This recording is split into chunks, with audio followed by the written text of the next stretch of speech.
Hey guys, tonight, turn off the lights, get comfortable, and let your mind slow down. Welcome to Sleepless History, where forgotten stories, strange secrets, and fascinating moments from the past come alive. Slowly, quietly, and peacefully. So if you love history and relaxing stories, subscribe to the channel and join us tonight.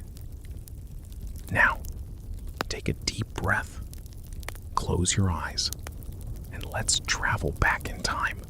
Sunset over Rome, ancient Rome. The sun is beginning to disappear. Its warm light touches the rooftops below you, turning the terracotta tiles a soft orange. Columns and temples rise above the crowded buildings. Narrow streets wind between tall apartment blocks, wealthy houses, small shops, workshops, fountains, and countless doorways. From this distance, Rome almost looks peaceful, but it is not quiet. Not yet. The city is still moving. Thousands of people are finishing the last tasks of the day. Merchants are calling to customers. Workers are carrying baskets. Children are being called home. Animals move slowly through the streets. Somewhere nearby, a baker is preparing the final bread of the day. And somewhere else, a Roman family is beginning to think about dinner. The sun continues downward. The shadows become longer. The bright colors of the city begin to fade. There are no electric streetlights waiting to turn on. No glowing signs, no headlights, no illuminated windows stretching across the horizon. As daylight disappears, Rome will gradually become a city of small lights. Oil lamps, candles, and small flames. Tiny points of brightness inside an enormous darkness. But for now, there is still sunlight, and an ordinary Roman named Marcus is making his way home. Marcus is not an emperor. He is not a famous general. His name will never be carved into a monument. No historian will write a book about his life. He is simply one person among hundreds of thousands, living inside one of the greatest cities of the ancient world. He has spent the day working. His feet are tired. His clothes carry the dust of the streets. He has probably heard dozens of conversations, passed hundreds of strangers, and watched the city perform its usual daily routine. Now, as evening approaches, Marcus wants something very simple. He wants to go home. He walks slowly along the stone pavement. The road beneath his feet is made from large paving stones, worn by years of footsteps, carts, animals, and weather. The stones are not perfectly smooth. He watches where he places his feet. A cart passes nearby. Its wooden wheels make a rough sound against the road. Marcus steps aside. The cart continues toward the market. Behind it, a man carries a basket. Another person is leading an animal. Two children run past each other laughing. A woman calls them back. The sound echoes between the buildings. Marcus looks up. Above him, the sky is changing. The deep blue of afternoon is becoming gold, then orange, then a soft red near the horizon. For a moment, the buildings appear almost beautiful. Even the crowded streets seem peaceful when touched by the final light of day. But Marcus knows what comes next: night. Ancient people did not simply think of darkness as an inconvenience. Darkness was part of everyday life. People woke with the sunrise. They worked during daylight. They traveled when they could see the roads. And as the sun disappeared, daily routines changed. Some people went home. Some went to dinner. Some visited friends. Some entered taverns. Some went to the baths. Some continued working. And some people were only beginning their day. Rome was too large to have a single rhythm. It was more like a great living creature, constantly moving in different directions. The wealthy might be preparing an elaborate evening meal. A poor family might be counting the last pieces of bread. A merchant might be calculating his earnings. A soldier might be finishing his duties. A servant might still have hours of work ahead. And somewhere in a quiet room, a child might already be falling asleep. All of these lives existed at the same time, all beneath the same sunset. Marcus continues walking. He passes a small street shrine. There are many such sacred places throughout Roman communities. A little flame burns beside it. Someone has left an offering. Marcus slows for a moment. Religion is woven into everyday Roman life. The gods are not simply distant figures inside enormous temples. They are part of homes, families, streets, crossroads, traditions, and daily habits. Marcus does not need to make a grand ceremony. A small gesture is enough. Then he moves on. The sun is almost gone. The streets are beginning to look different. The bright details disappear first. The colors of clothing become darker. Faces become harder to recognize. The walls lose their warmth. The shadows stretch farther across the pavement. And then, the first lamp appears. A tiny flame inside a doorway. Marcus notices it, then another. A shopkeeper has lit a lamp before closing his business. Another lamp burns beside a fountain. A wealthy house has several lamps glowing behind its entrance. The lights are small, very small. Compared with the bright artificial world we know today, they would seem almost impossibly weak. But in ancient Rome, a little flame could transform a dark room. It could make a familiar face visible. It could guide someone through a doorway. It could give a traveler enough light to find the next few steps, and as the sun finally disappears behind the hills, these little flames become more important. Marcus turns down another street. The air is cooler now. The heat of the day is beginning to leave the stone walls. The sounds of the city are changing too. The loudest daytime activity is fading. Shops are closing. Wooden shutters are being pulled into place. Merchants are counting coins. Workers are cleaning their tools. The last customers are deciding what they need before going home. A baker removes the final loaves from the oven. A vegetable seller gathers what remains from his stall. A potter checks his work. A metal worker extinguishes his fire. One by one, the businesses of daylight begin to disappear. But Rome does not stop. It simply changes. The city is entering another part of its daily cycle. Marcus looks toward the darkening sky. One of the first stars becomes visible, then another. Soon there will be thousands. The Roman night sky is much darker than the sky above a modern city. There are no towers covered with electric lights, no glowing advertisements, no aircraft passing overhead, no enormous roads illuminated from end to end. Only the moon, the stars, the occasional lamp, and the darkness between them. Marcus does not know what we know about distant galaxies. He does not think about light pollution. He does not wonder how many stars are in the universe. He simply looks upward. Perhaps he sees familiar constellations. Perhaps he thinks of the gods. Perhaps he thinks of tomorrow. Or perhaps he is simply tired. He lowers his eyes. His home is still ahead. He walks on. The Roman evening has begun. And as the last light disappears from the rooftops, the city prepares for its night. Not a silent night, not an empty night, but a Roman night. A night of oil lamps and fountains, of taverns and narrow streets, of tired workers and wealthy diners, of guards walking through darkness, of families gathering behind closed doors, of dreams waiting inside small bedrooms, and eventually, of sleep. But before Marcus reaches his home, there is still much of Rome to pass through. The final merchants are closing their shops. The taverns are beginning to fill. The apartment buildings are becoming crowded with returning residents. And somewhere beyond the rooftops, the moon is rising. The sun has disappeared. Day has ended. And ancient Rome has just begun its night.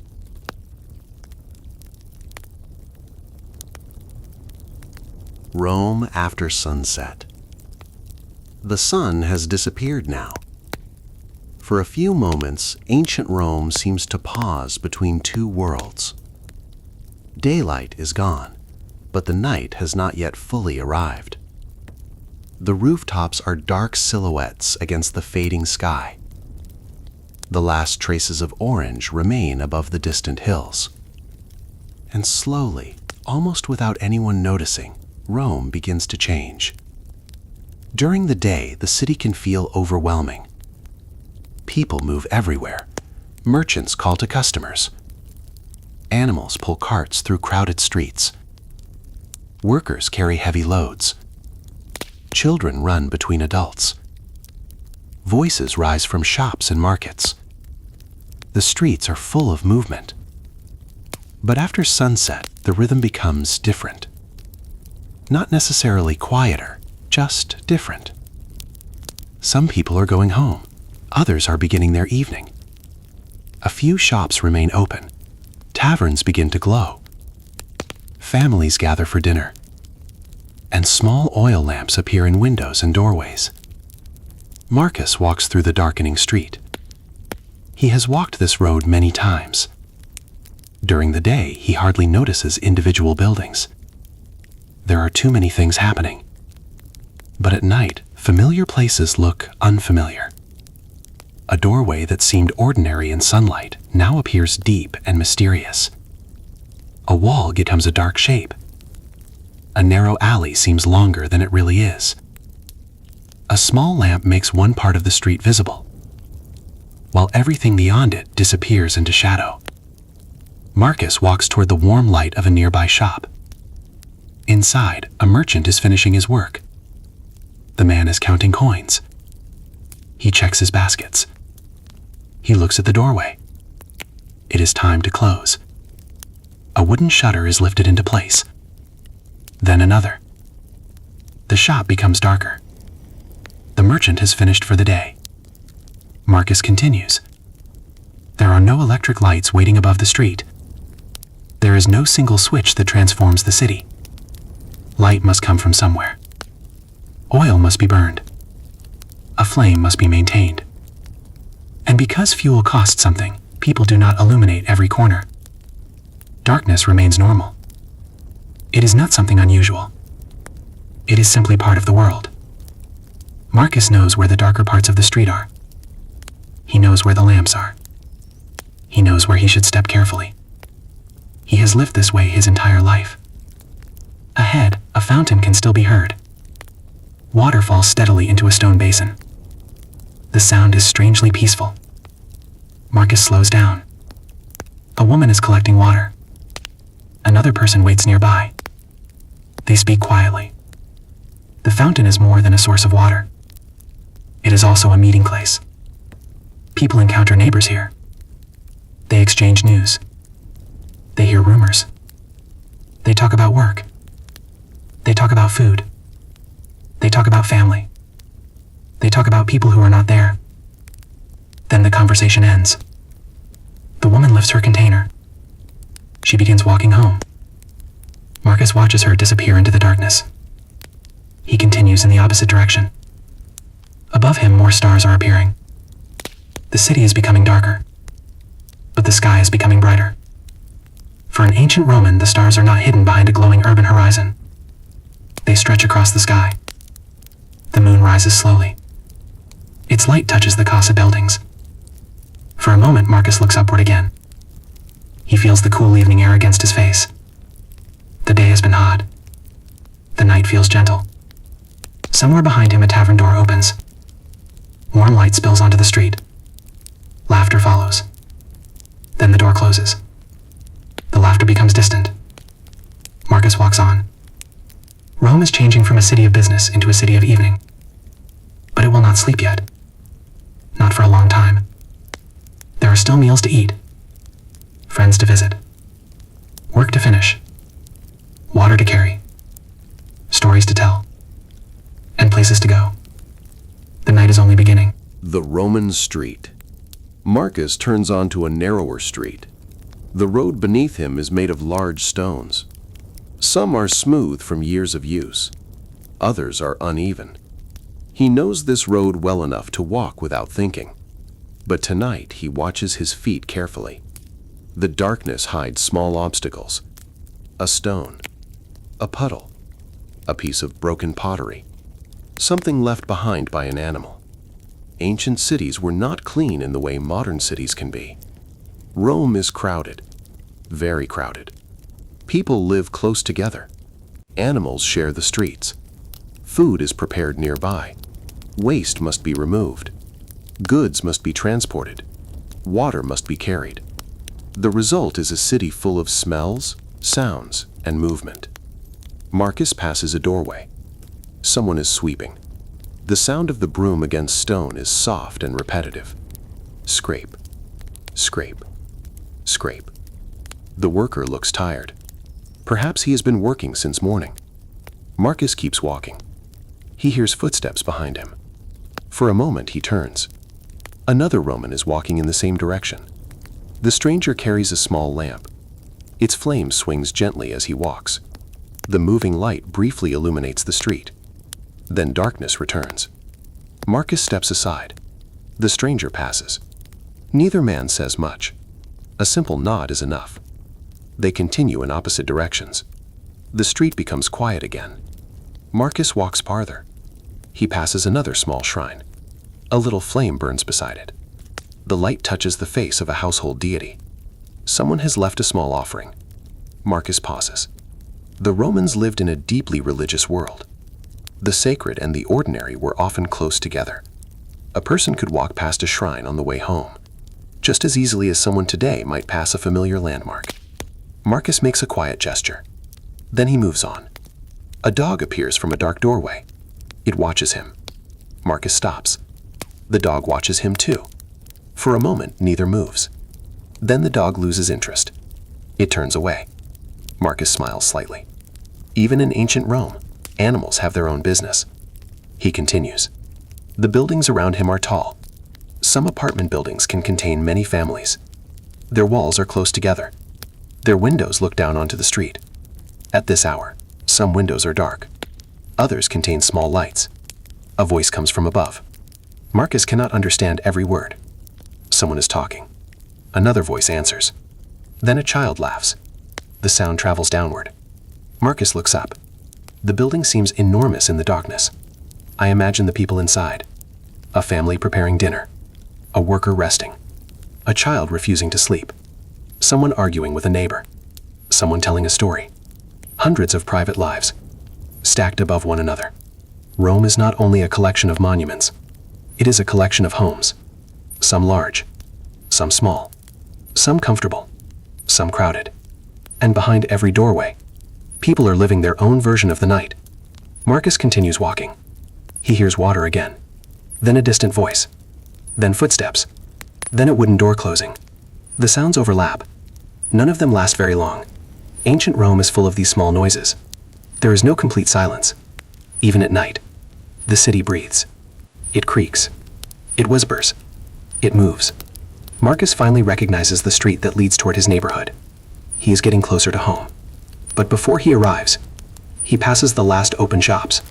The merchants are preparing to disappear behind their doors, and the warm light of a tavern is waiting just ahead. The last merchants. The final merchants of the evening are closing their businesses. Marcus slows as he passes. One shop sells bread. Another has pottery. Another contains cloth. Another merchant has baskets of vegetables. During the day, these little shops are part of the constant movement of Rome. Customers come and go. Coins change hands. Arguments happen. Prices are discussed. People ask questions. People complain. People buy. And then the sun goes down. The merchant counts the day's money. He touches each coin carefully. He knows how much he earned. He knows what he spent. He knows what must be paid tomorrow. A few customers remain. One man buys bread. Another asks about vegetables. A woman chooses some fruit. Then the final customer leaves. The merchant looks toward the street. It is dark now. He begins closing. Wooden shutters move into place. The sound echoes through the narrow street. One shutter, then another. The shop becomes smaller behind the wooden barrier. Soon there is almost nothing to see, only the outline of the doorway. The merchant takes his lamp. He turns away. His working day is finished. But Marcus notices something. Not every business is closing. Some places are becoming more active. A tavern nearby is still open. Warm light spills across the pavement. People are gathering inside. Marcus stops. For a moment he considers going in. He is tired, but he is also hungry. The smell coming from the doorway is tempting. Ancient Roman food could be simple or elaborate depending on wealth. Bread was important. So were vegetables, olives, legumes, cheese, fruit, fish, and various prepared foods. Roman kitchens did not have the ingredients we associate with modern Italian cuisine. There were no tomatoes, no potatoes. Many foods familiar to modern people had not yet arrived in the Roman world. But the Romans still knew how to make meals satisfying. Oil, herbs, salt, garum, grain, fresh produce, wine. These were part of their culinary world. Marcus breathes in. The smell of cooked food makes him reconsider his decision. Perhaps he should eat something. But he remembers the food waiting at home. So he keeps walking. Behind him, another merchant closes his shop. Another small business disappears into the darkness. One by one, the street changes. The daytime economy is ending. The nighttime economy is beginning. Marcus passes a workshop. Inside, someone is still finishing a task. A faint fire glows. The worker is not finished yet. Tomorrow's work depends on tonight's work. Marcus understands. Not everyone gets to stop when the sun goes down. He continues. The street is now illuminated by scattered lamps. Each lamp creates a small circle of light. Between the circles are dark spaces. Marcus walks through one circle, then another, then another. The rhythm is strangely calming. Light, darkness, light, darkness. His footsteps continue. The city feels enormous, and yet his route home is familiar. He knows every turn, every corner, every uneven stone, every place where he should slow down. He has walked this way hundreds of times, perhaps thousands. Now he hears laughter. The tavern is closer. The door is open. Inside, people are eating and drinking. Marcus stops again. This time he looks inside. For a moment he wonders what it would be like to sit there, to forget tomorrow, to listen to stories, to laugh with strangers. But then he remembers how tired he is. He decides to go home. Tomorrow will come quickly. Marcus turns away. The tavern remains behind him. The merchant shops are closing. The streets are darkening. And the ordinary Roman night is becoming deeper. The Roman tavern. Marcus can still hear the tavern behind him. Even after he turns the corner, the sound follows. Laughter, voices, a cup being placed on a table. Someone calling for another drink. Someone telling a story. Someone laughing too loudly. The tavern remains one of the brighter places in the neighborhood. Its lamps burn warmly. For people who do not have large private dining rooms, places like this can become important parts of urban life. Not every Roman has a spacious house. Not everyone has a private kitchen. Not everyone wants to prepare every meal at home. Food shops and taverns can provide somewhere to eat, drink, talk, and meet other people. Marcus slows down again. He is curious. He looks through the doorway. Inside, several people are gathered. Some are sitting. Some are standing. A server moves between them. Clay cups sit on tables. Food is being served. Bread is easy to recognize. There may be vegetables, perhaps fish, perhaps meat, perhaps something cooked slowly in a pot. The air is warm. The smell of food fills the room. Marcus hears two men discussing something. He cannot hear every word. One of them is clearly convinced that he knows more than everyone else. The other man disagrees. Marcus smiles. Some arguments are apparently thousands of years old. He does not enter. Instead, he continues watching. A man at the doorway is speaking with a friend. A woman passes carrying food. Someone inside laughs. A dog waits near the entrance, hoping that someone will drop something. Marcus finally turns away. He has decided. Home. He wants his own bed, his own room, his own quiet corner of the city. The tavern door remains open behind him. Its light stretches across the stone pavement. Marcus walks away. The light becomes smaller, then disappears behind a corner. Now the street is darker. He notices the difference immediately. The buildings seem taller. The road seems narrower. The night sky seems farther away. Marcus walks more carefully. His footsteps echo. Step, step, step. Then another sound joins them. Water. A fountain somewhere nearby. Marcus follows the sound. He reaches a small open space. Moonlight touches the stone. The fountain continues flowing. There are fewer people now. A man fills a container. A woman waits nearby. They speak quietly. Marcus stands for a moment. He does not need water tonight. He simply enjoys the sound. The fountain seems almost separate from the city. Water moves. The moon shines. The buildings surround the little square. For a few moments, Rome feels peaceful. Marcus looks upward. The stars are bright. He can see more of them now that the lamps are farther away. He thinks about tomorrow, work, food, money, home, the ordinary concerns of an ordinary life. Then he realizes that he has been standing there too long. He lifts his shoulders slightly, turns, and starts walking again. His home is nearby. Soon he will climb the stairs. Soon he will sit down. Soon he will eat. Soon the little flame of an oil lamp will illuminate his room. And later, when the city becomes quieter, Marcus will lie down. But Rome is not ready for sleep yet. The night has only just begun. Some people are still dining. Some are still working. Some are still traveling. Some are beginning their evening. And some, like Marcus, are finally making their way home. The streets become darker as he walks. The last tavern light fades behind him. The fountain becomes distant. His footsteps become the loudest sound he can hear. Step, step, step. Ancient Rome surrounds him, a city of stone, a city of lamps, a city of voices, a city of shadows, and above it all, the quiet night sky. Marcus takes one final turn. He sees the entrance of his building. He is home. The evening has ended. The Roman night is about to truly begin. The insula. Marcus finally reaches the building where he lives. From the outside, it does not look particularly impressive.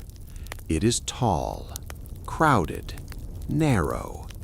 Several floors rise above the street with small openings where people live their daily lives. This kind of apartment building is often called an insula. The word can mean an island, and in a way, the building feels like one. An island of hundreds of separate lives, all surrounded by the enormous sea of Rome. Marcus stops beneath the entrance. He looks upward. A few windows are still glowing. Some are dark. From somewhere above comes the sound of a conversation. Another voice answers. Then a child laughs. Someone closes a wooden door. The sound echoes through the building. Marcus enters. Immediately, the world outside becomes quieter. Not silent, never completely silent, but different. The staircase is narrow. The walls are close. Marcus knows the way. He places one hand against the wall and begins climbing. One step, then another. His legs are tired after a long day. The stairs feel steeper than they did this morning. He passes another resident coming down. The man is carrying a small lamp. The flame moves as he walks. For a moment, the two men stop. A quiet greeting, nothing more. They continue in opposite directions. Marcus climbs. The building is alive around him. Someone is preparing food. He can smell something warm. Someone else is washing dishes. A baby begins crying. The crying stops. Then comes a cough from another room. Marcus continues upward. Ancient urban housing could be crowded. People lived close to one another. Privacy was limited compared with what many modern people expect. Sounds traveled, smells traveled, arguments traveled, laughter traveled. The lives of neighbors were never very far away. Marcus has become used to it. He does not expect silence. He expects Rome. He reaches another floor. He stops to catch his breath. Through a small opening, he can see the night sky. The moon is higher now. The rooftops below are dark. Tiny lamps shine here and there. From this height, the city looks almost peaceful. Marcus watches for a few seconds. Then he continues. Another staircase, another turn. Finally, he reaches his floor. He knows the doorway. He knows the wall beside it. He knows the sound the wooden door makes when it opens. He places his hand on it. For a moment, he simply stands there. The day is over. He is tired. He is hungry. And he is finally home. Marcus opens the door. His room is small, but it is his. At least for tonight, this little space separates him from the enormous city outside. He steps inside. The door closes behind him. The sounds of Rome become softer. Not gone, just farther away. Marcus places his belongings on the floor. He removes his sandals. His feet ache. He sits down. For the first time since morning, he does nothing. No walking, no working, no talking, no carrying. Just sitting. The little room is dim. A small oil lamp waits nearby. Marcus reaches for it. Soon, a tiny flame will push back the darkness, and for a few hours, this little room will become his entire world. Marcus lights the oil lamp. A tiny flame appears. At first, it seems almost too small to matter, but in the darkness, it changes everything. The room becomes visible. The walls appear. The floor. a small table, his clothing, the place where he sleeps. The flame creates soft shadows. Everything feels warmer. Marcus sits beside it. He watches the flame for a moment. There is something comforting about fire. It is ancient, simple, alive. The flame moves gently. Marcus knows that the oil will not last forever, so he does not waste it. He keeps the light low, just enough to see, just enough to move around the room. He begins preparing for the evening. First, he removes his sandals. They are dusty from the streets. He places them near the wall. Then he looks at his clothing. It has carried him through another long day. He folds what he needs to keep. Nothing is thrown carelessly aside. Most things have value. Clothing costs money. Objects take time to make. A small household possession might represent several days of work. Marcus has learned not to waste what he has. He sits again. The room is quiet. Outside, a voice passes beneath the window. Marcus cannot understand the words. The voice fades. Then another sound. A cart somewhere in the distance. Wood against stone. Slowly, the sound disappears.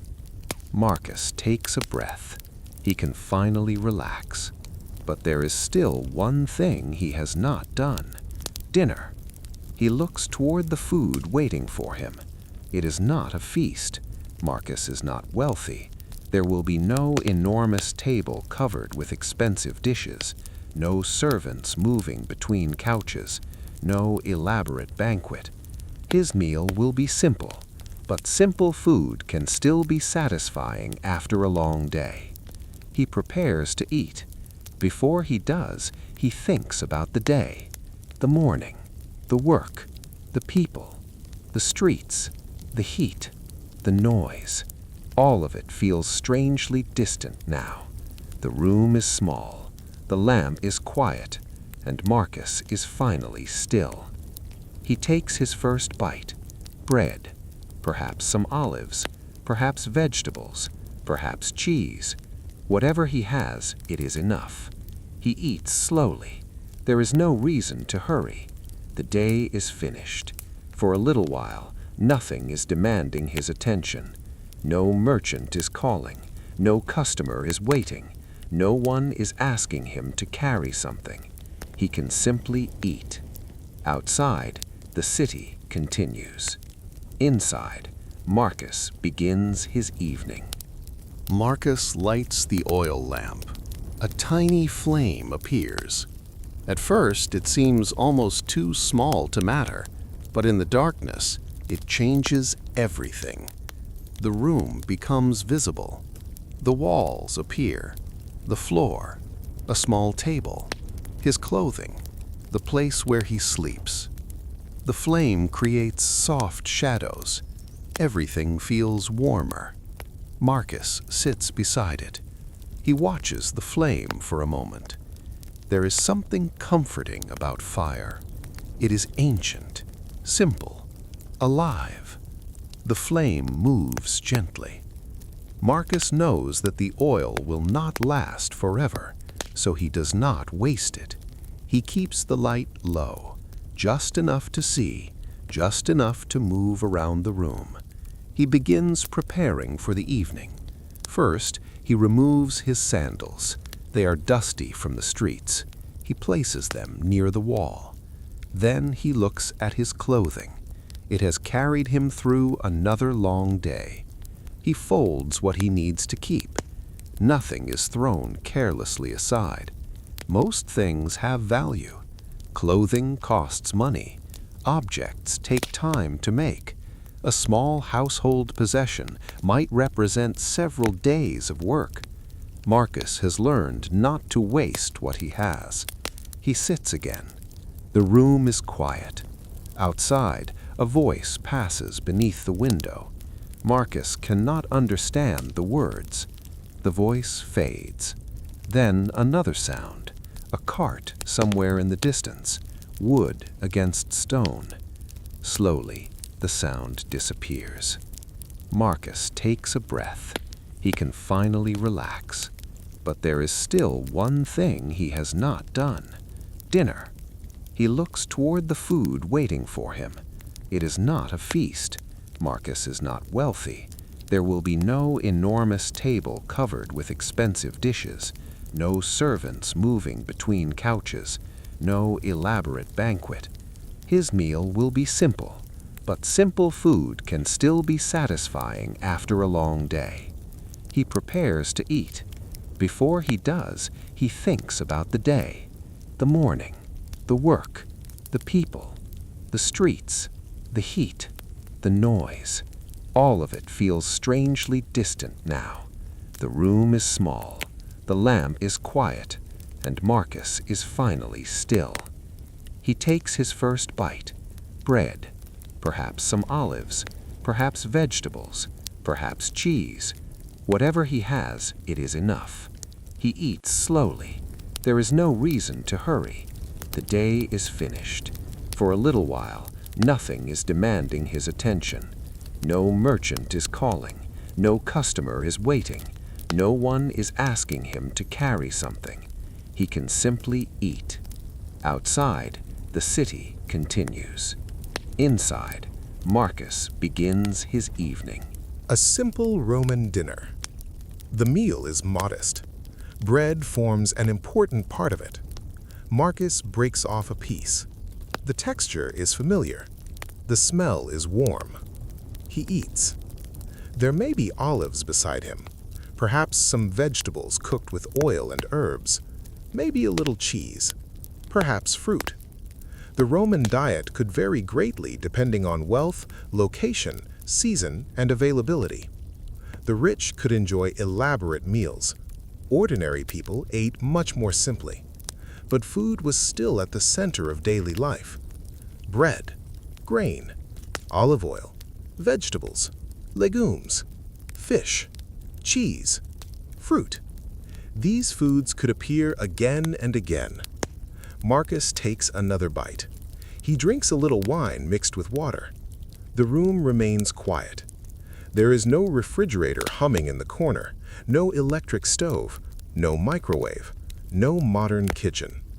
Food has to be prepared with the tools available, and many meals depend on what was already in the household.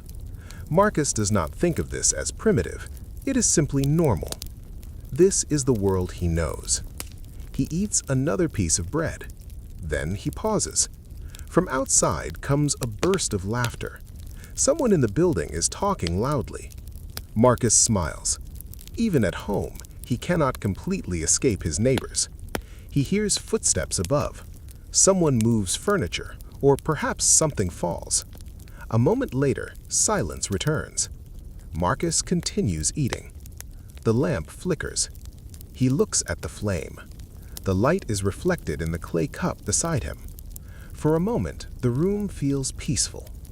He thinks about the tavern he passed earlier, the people laughing, the warm light, the food.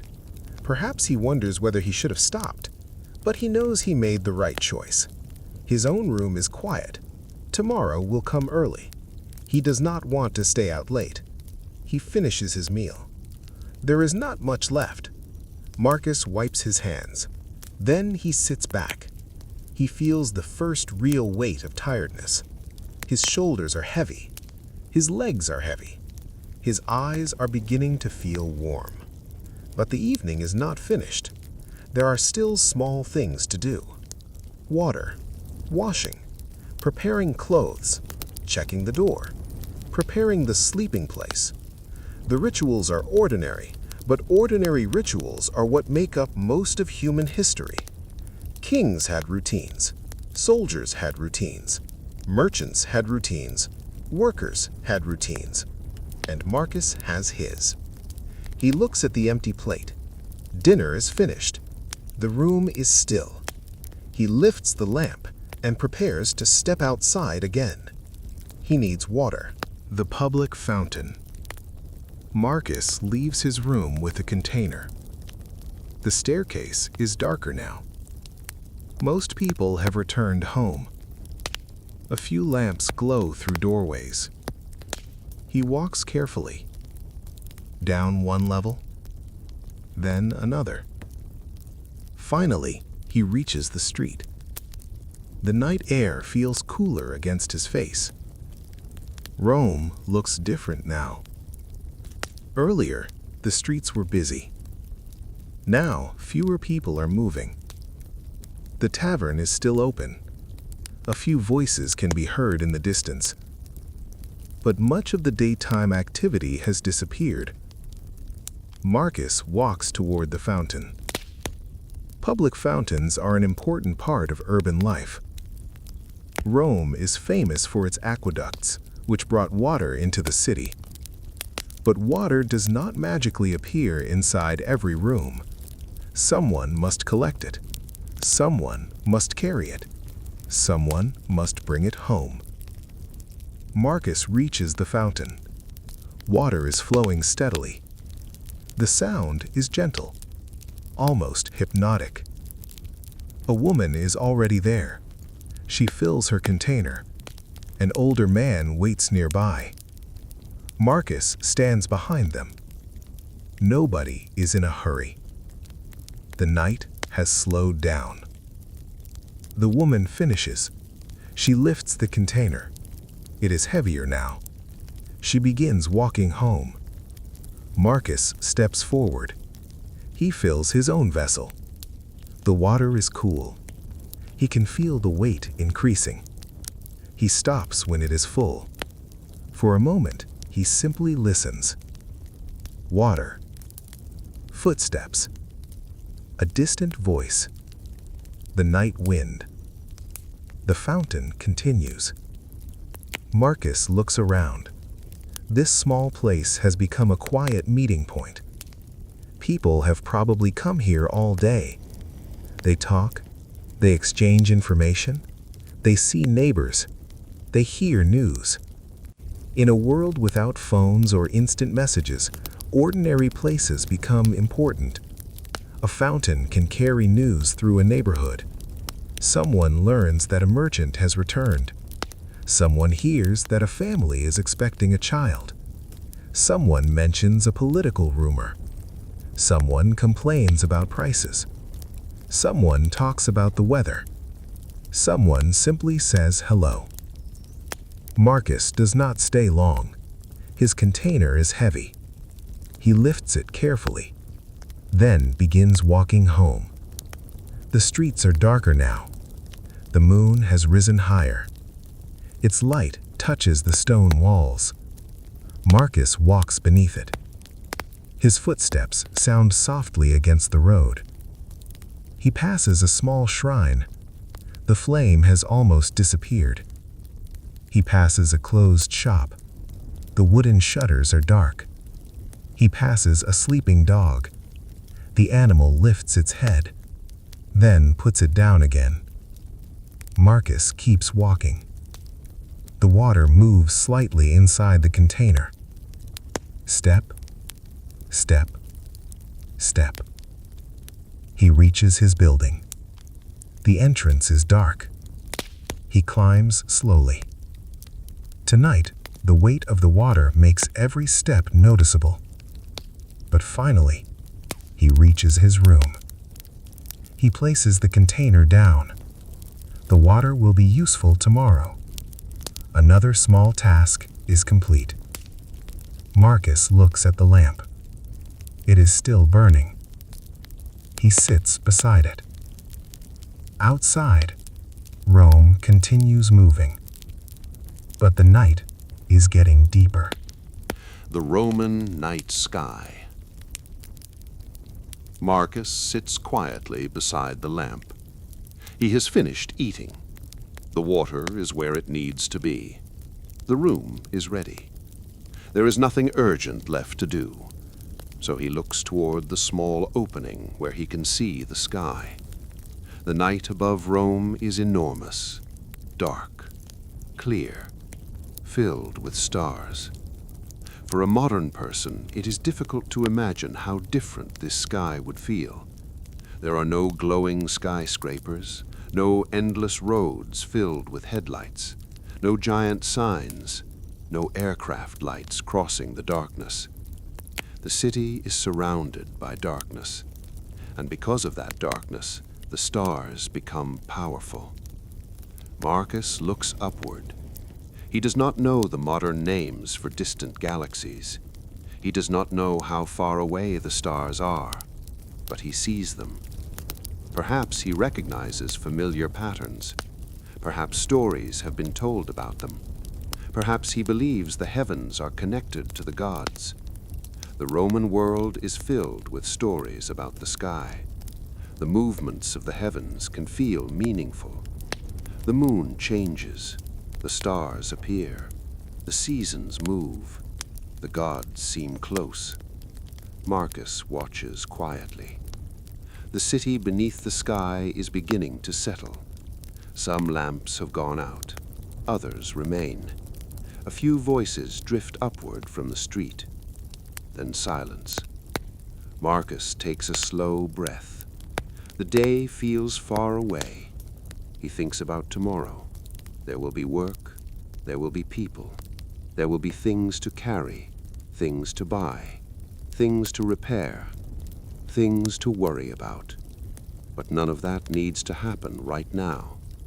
Tonight, he is simply sitting beneath the ancient sky. The stars continue shining. The moon moves slowly. The Tiber flows somewhere beyond the buildings. The city rests in patches. Some people sleep. Some people work. Some people drink. Some people talk. Some people watch the same stars Marcus is watching. Rome is enormous. Yet from this small room, it feels strangely intimate. Marcus looks back at his lamp. The flame is smaller now. He reaches toward it. The light dims. The room becomes softer. The shadows grow longer. He lies down. His body finally feels ready for sleep. Outside, a guard walks through the street. His footsteps echo. Somewhere far away, a fountain continues flowing. A dog barks once, then stops. A door closes. The city becomes quieter. Marcus closes his eyes. The stars remain above him. The Roman night continues. And slowly, very slowly, the ordinary sounds of Rome begin to fade into the darkness. The night is still young, but Marcus is ready to rest. Tomorrow will come. The city will wake again. Merchants will open their shops. Workers will return to the streets. Fountains will continue flowing. The roads will fill with people. But for now, there is only the small room, the fading lamp, the cool night air, and the ancient sky above Rome. Marcus breathes slowly. His thoughts become quieter. The sounds become distant, and the night carries him gently toward sleep.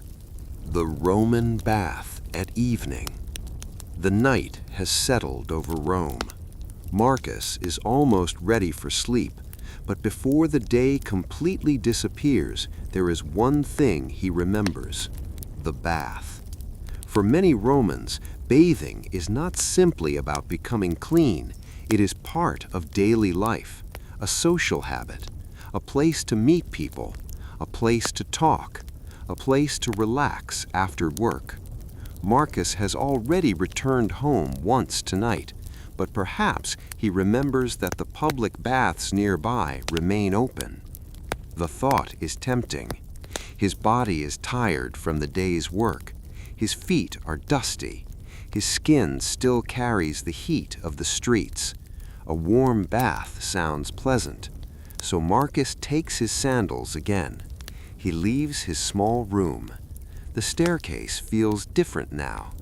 Earlier, people were moving everywhere. Now, the building is quieter. A few doors are closed.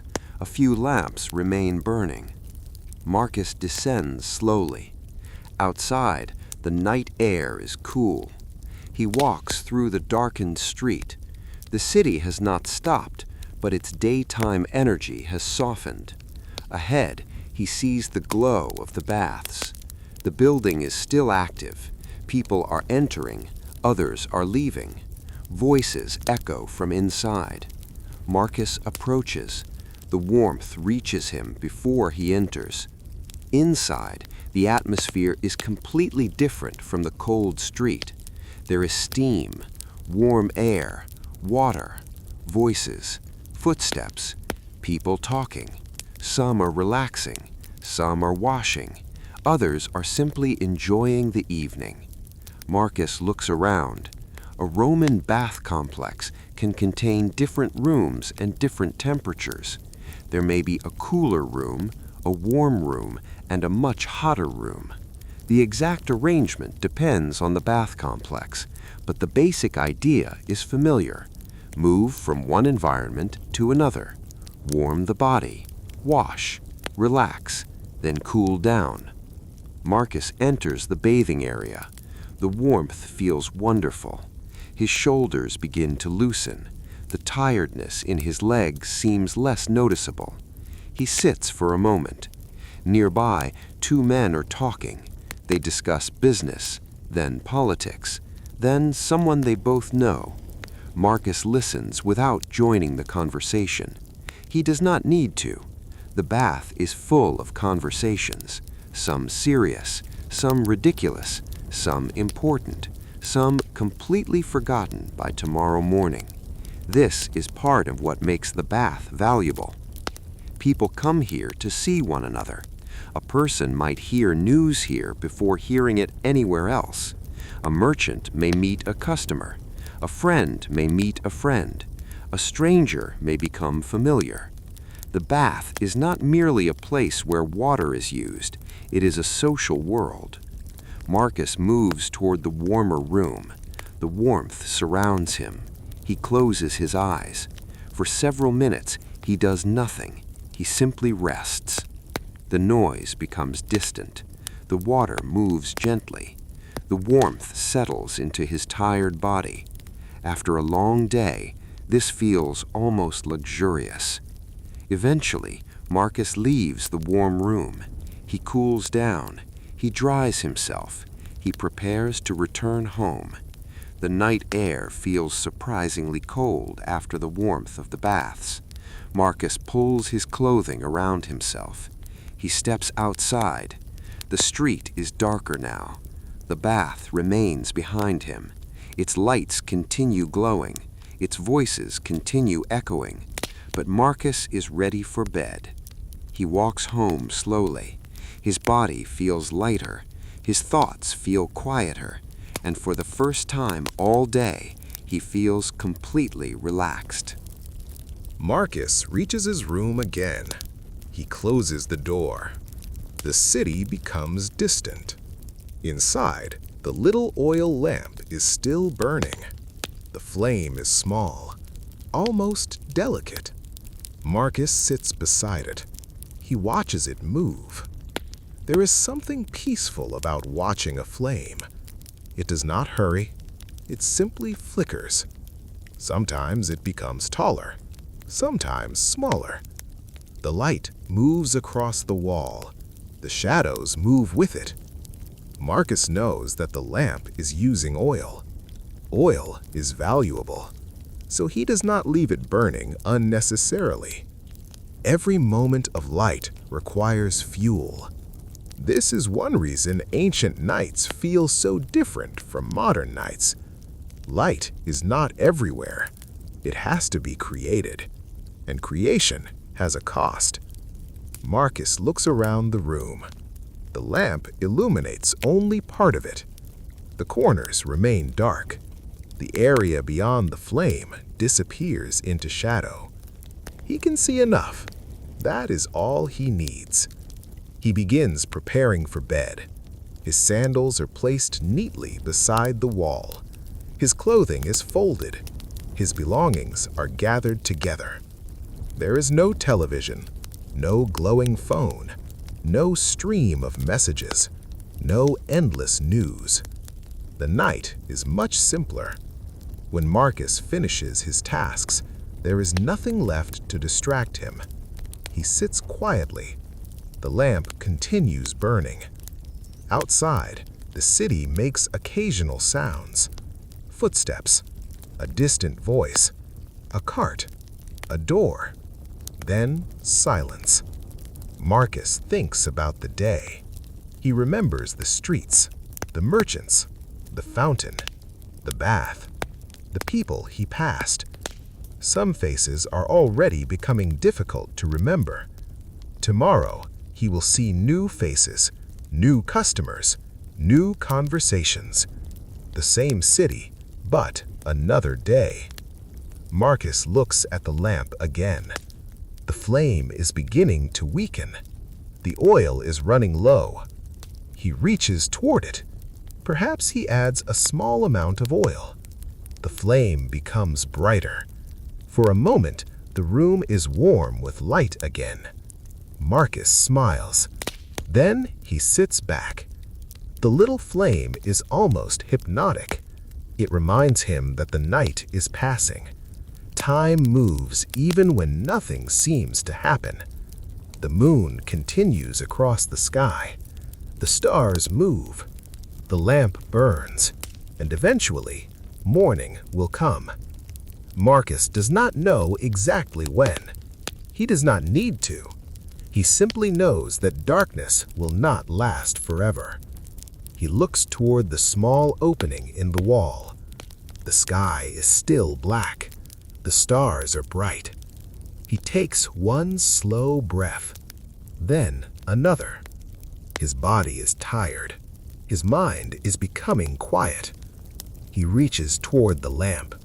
This time, he lets it go dark. The room changes instantly.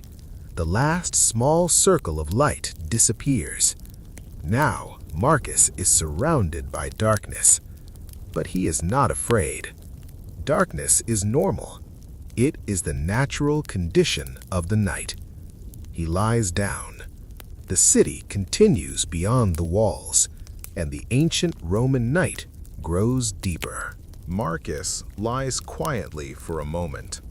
His eyes are adjusting to the darkness. He can barely see the outline of the room. He does not need much light. Everything he needs is already familiar. His sleeping place is simple. There is no enormous modern mattress, no soft electric blanket, no glowing alarm clock. Just a place prepared for rest. Marcus adjusts his clothing. He settles into a comfortable position.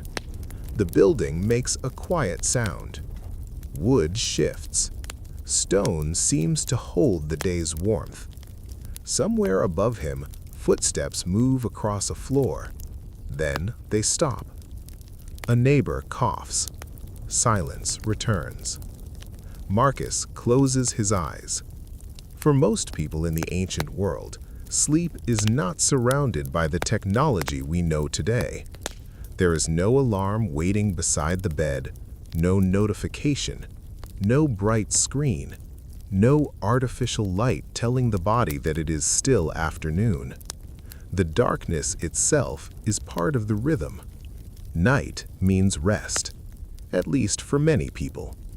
But Marcus knows that not everyone in Rome is sleeping. Some people are still awake. Taverns remain open. Guards are working. Travelers are arriving. Workers may still be busy. Rome is too large to become completely silent. Even when most homes are dark, the city continues. Marcus hears something from the street. Footsteps, slow, measured. Perhaps a guard. The sound approaches, then passes, then disappears. Marcus breathes slowly. He thinks about the stars. He imagines the sky above the rooftops, the moon shining over the temples, the dark river moving through the city, the quiet streets, the sleeping homes. He feels very small, but perhaps that is comforting. one person among thousands, one room among countless rooms, one life inside an enormous city. Marcus turns slightly. His body feels heavy now. The bath has relaxed him. The meal has satisfied him. The room is quiet. Everything is ready. Sleep is coming naturally. He does not need to force it. He simply allows himself to become still. His breathing slows. The sounds outside become less important. The building becomes distant. His thoughts begin to wander. Perhaps he remembers his childhood. Perhaps he thinks about tomorrow. Perhaps he thinks about nothing at all. Eventually, even the thoughts disappear. The room is dark. The city is dark. The stars continue shining. And Marcus, finally, falls asleep. The city that never fully sleeps. But Rome itself does not sleep. Not completely. While Marcus rests in his room, another part of the city is still awake. A guard walks along a street. His footsteps are slow. The road is dark. He carries what he needs for his duty. He looks toward doorways. He watches the street. There is nothing unusual. He continues. Far away, another person is still working. Perhaps a baker is preparing food for the morning. Perhaps a worker is finishing a task that could not wait. Perhaps someone is traveling through the city after dark. Ancient Rome is enormous, and enormous cities have nighttime activity. The streets may be quieter, but they are not empty. A cart moves slowly. Its wheels make a rough sound against the stones. The sound travels between buildings, then disappears. A dog begins barking. Another dog answers. Then the neighborhood becomes quiet again. Somewhere a fountain continues to flow. Water does not care whether it is day or night. It continues moving. A small lamp burns beside a doorway. Its owner has not yet gone to sleep. Perhaps someone is waiting for a family member. Perhaps someone is reading.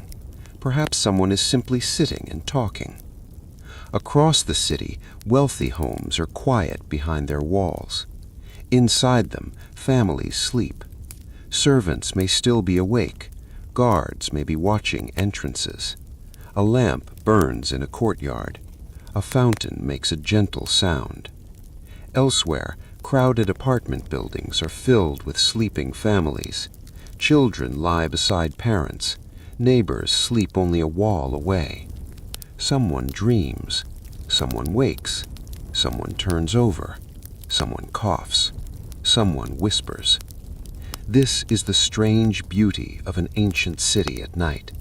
From the outside, it seems quiet, but behind every wall there is another life, another story, another person, another dream. Marcus knows none of these people, yet they share the same night, the same moon, the same darkness, the same city. Rome connects them all. The streets outside his room continue carrying sounds, but they become increasingly distant. The guard's footsteps disappear.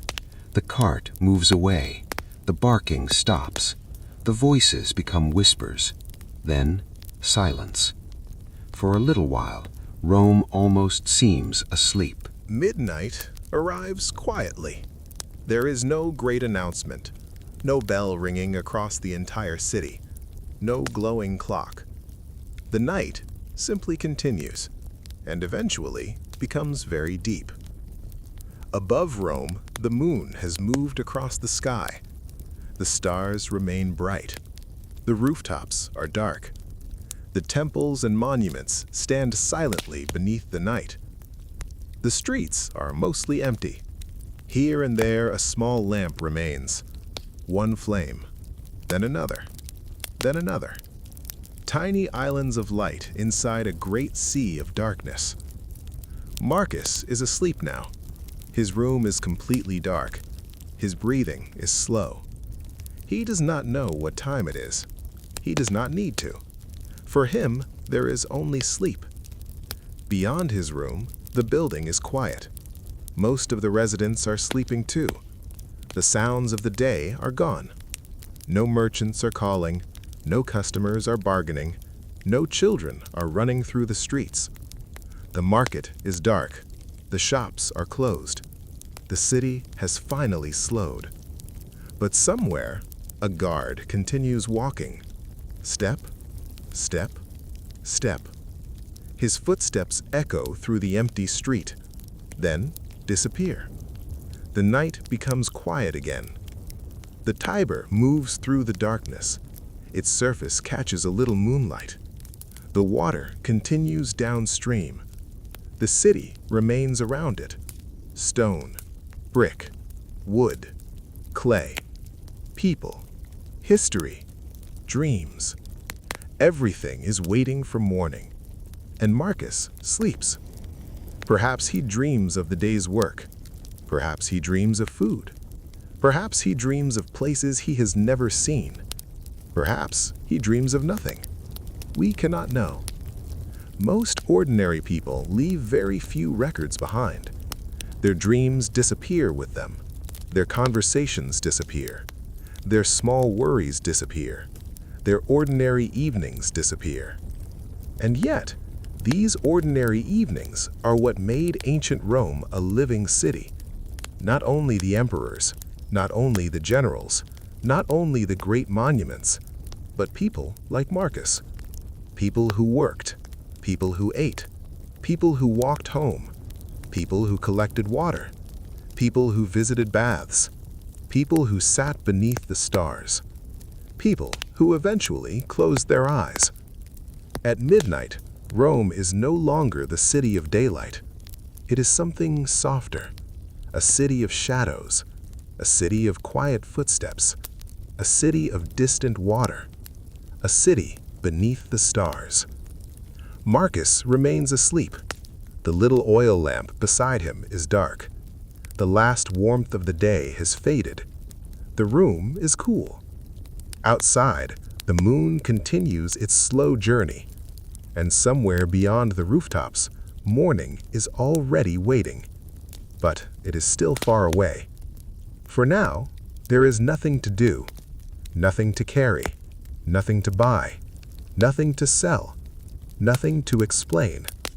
Only rest, only darkness, only the quiet rhythm of an ancient city sleeping beneath the Roman sky. The city has become very quiet now. It is some time after midnight. Marcus remains asleep inside his small room. The oil lamp is dark. The street outside is almost empty. But if you listen carefully, Rome is still breathing. A distant footstep travels between the buildings, then another. A door opens somewhere. A voice speaks softly, and then silence. For Marcus, the night is passing without him knowing it. His body is resting after a long day. His breathing is slow. His hands are still. The room around him is dark. Outside, the moon has moved farther across the sky. The shadows have shifted. The city looks different from only a few hours earlier. During daylight, Rome can seem enormous and almost impossible to escape. Now, in the darkness, the city feels strangely small. Only a few lamps remain visible. A tiny flame shines from one distant doorway. Another glows from a building farther away. Between them is darkness. A guard continues his work. He walks slowly along the street. His footsteps echo against the stone. He passes closed shops, closed doors, dark windows. He looks ahead. Nothing unusual. He continues. This is one of the strange realities of ancient cities. People often imagined that everyone simply went to bed when the sun disappeared. But life does not work that way. Some people must remain awake. Someone has to watch. Someone has to prepare food. Someone has to care for animals. Someone has to travel. Someone has to finish work. And someone may simply prefer the night. For wealthy Romans, the evening might continue with conversation and entertainment. For workers, it might be the only quiet time available. For travelers, night could be a difficult period of waiting. For guards, night is work. And for Marcus, it is sleep. His dreams are private. No historian can record them. No inscription will preserve them. But perhaps that is exactly what makes them interesting. Most people who lived in ancient Rome were not famous. Their lives were ordinary. Their nights were ordinary. And yet, those ordinary lives filled the city. Marcus turns slightly in his sleep. The building creaks. A neighbor shifts. Then everything becomes quiet again. Outside, the night air moves through the narrow streets. The stones have cooled. The heat of the afternoon is gone. The city is resting beneath a darker sky. Far above the rooftops, stars continue shining. They have watched Rome for centuries. They watched the city grow. They watched new buildings rise. They watched people come and go. And tonight, they watch Marcus sleep. The guard on the night street. Several streets away, a Roman guard is still awake. His world is completely different from Marcus's. While Marcus lies comfortably in his room, the guard walks beneath the night sky. His footsteps are deliberate. He does not rush. The darkness makes every sound important. A movement behind a doorway, a voice in the distance, the sound of an animal. The guard watches. The streets are mostly empty. That makes small things easier to notice. He passes a closed shop. The wooden shutters are firmly secured. He passes a fountain. Water continues flowing. He passes a doorway where a small lamp still burns. Someone is awake inside. The guard continues. Night duty requires patience. There may be long periods when nothing happens, and then something changes. A person appears at the end of the street. The guard watches. The stranger walks closer. For a moment, neither speaks. Then the stranger passes. Nothing happens. The guard continues his patrol. This is the rhythm of the night. Walking, watching, waiting, listening, walking again. The moonlight touches the tops of the buildings. The lower streets remain dark. The guard knows that darkness can hide things, but he also knows the streets. He knows where they turn. He knows where the buildings narrow. He knows which areas are busy during the day. He knows where people usually gather. Experience matters. He continues through the neighborhood. The city feels different at this hour. There are no crowds, no merchants, no market noise, no children. Only the occasional sound of movement. The guard passes another sleeping building. Behind its walls, dozens of people may be asleep. Families, workers, children, old people, people who have spent the entire day in the streets. Now they are resting. The guard does not know their names. He simply walks past. His work continues. Eventually, he reaches an open space. He stops. He looks upward. The sky is clear. The stars are bright. For a moment, even a working man can pause. He watches the heavens. Perhaps he thinks about the gods. Perhaps he thinks about home. Perhaps he thinks about how long until morning. Then he continues. His footsteps disappear into the darkness, and far away, Marcus remains asleep. The two men share the same city, the same night, the same stars, but they experience completely different worlds. One is working, one is dreaming, and Rome holds both of them. The sleeping apartments. Inside Marcus's building, most rooms are now dark. The apartment building has become a collection of sleeping spaces. Behind one wall, a family sleeps. Behind another, a worker rests. Above them, a child has finally stopped moving. The building is quiet. But every so often, there is a sound. A cough. A footstep. A whispered word. The movement of someone turning in bed. Then silence. Marcus sleeps through most of it. His body is completely relaxed. His mind has moved into dreams. Perhaps he dreams about the streets. Perhaps he dreams about food. Perhaps he sees people from his day. Dreams do not need to make sense. They simply come and go. Outside his room, the building remains still. The walls are close. The rooms are small. There is little separation between one household and another. Ancient urban life is communal in ways that modern people might find difficult to imagine. Neighbors can hear one another. They may smell one another's cooking. They may know when someone is sick. They may know when someone has visitors. They may hear arguments. They may hear celebrations. Privacy exists, but it is different. Tonight, however, nobody is thinking much about privacy. They are simply sleeping. The city has exhausted them. For many people, sleep is the only true escape from the demands of the day. Tomorrow will bring work again. Food must be found. Money must be earned. Tasks must be completed. But tonight, they are still. The moonlight reaches through small openings. A faint silver glow touches one wall, then disappears as clouds pass.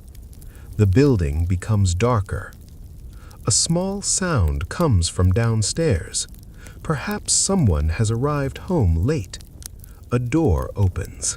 Footsteps climb, slowly, carefully. The newcomer does not want to wake anyone. The footsteps stop. A door closes. Silence returns. Marcus does not wake. His sleep continues. The hours pass. Outside, Rome is moving slowly toward morning. The deepest part of the night is beginning to fade, but nobody can see it yet. There is only darkness, only the moon, only the stars, and the quiet breathing of sleeping people. A quiet moment by the Tiber. Far from Marcus's room, the river moves through the night. The Tiber does not sleep.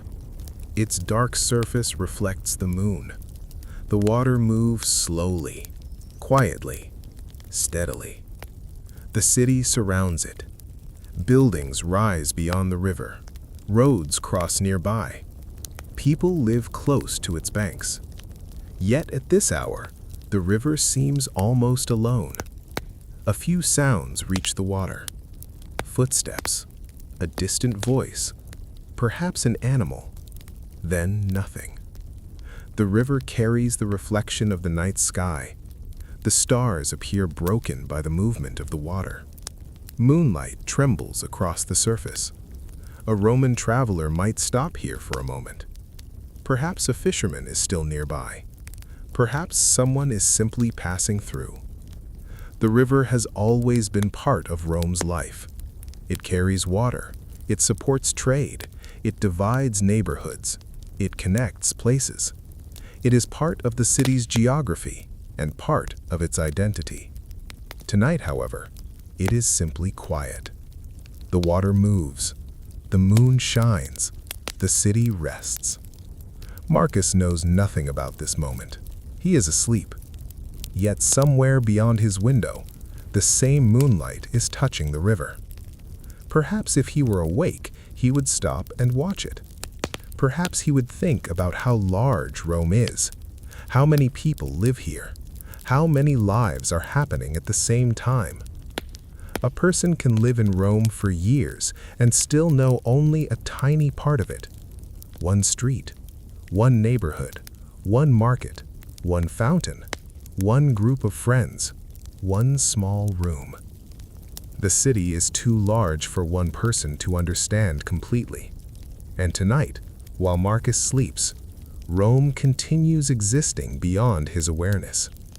The river flows, the guards walk, the taverns grow quieter, the lamps disappear one by one, the stars remain. Eventually, even the river becomes almost invisible. Only the sound of water remains, soft, constant, unhurried, like a breath. The night continues. The darkness over Rome is beginning to soften. It is not morning yet, not quite, but the deepest part of the night has passed. Above the rooftops, the black sky is slowly becoming a little lighter near the horizon. Marcus is still asleep. His room remains quiet. The lamp has been dark for hours. There is no artificial glow filling the room, only the faintest suggestion of approaching daylight. Outside, the city is beginning to stir, very slowly. A sound comes from somewhere in the distance, then another. A door opens. Someone steps into the street. Footsteps move across the stones. The first worker of the morning has begun his day. This is one of the most important differences between ancient Rome and the modern world. There is no single moment when the entire city suddenly turns on. Rome wakes gradually, one person at a time, one household at a time, one shop at a time. The baker begins preparing bread. A servant carries water. An animal is fed. A worker gathers his tools. A traveler prepares to continue his journey. The city begins rebuilding the noise that disappeared during the night. Marcus does not hear most of it yet. He is still deep in sleep. His body is warm beneath the simple covering. His breathing remains slow. Outside, a bird makes the first sound of morning. Then another answers. The horizon becomes lighter. The rooftops slowly emerge from darkness. A wall becomes visible, then a column, then the outline of a nearby building. Rome returns piece by piece. The guard finishing his night duty walks toward the end of his patrol. He is tired. His work is almost finished. Soon another person will take over. The night belongs to him no longer. The morning belongs to someone else. The river continues moving. The fountain continues flowing. Water does not care whether it is midnight or sunrise. It simply continues. The first people begin appearing in the streets. They move quietly. There is still no great crowd, but the city is awake enough to begin. Marcus finally moves.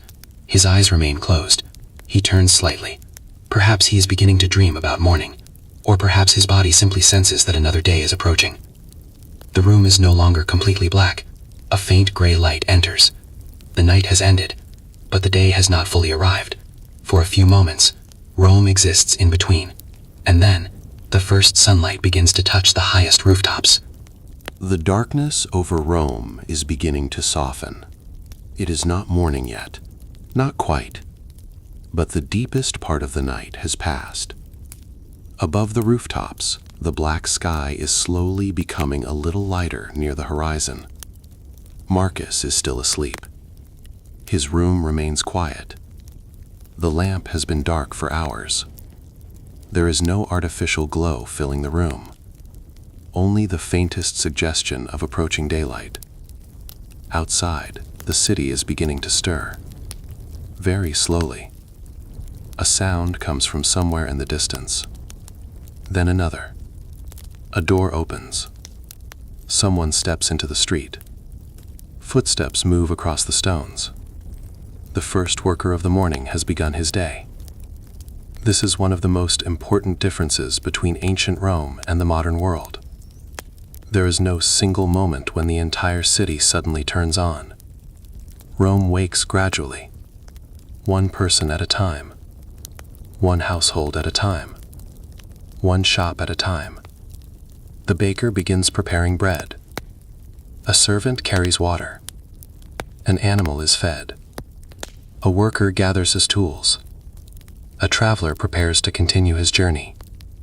The city begins rebuilding the noise that disappeared during the night. Marcus does not hear most of it yet.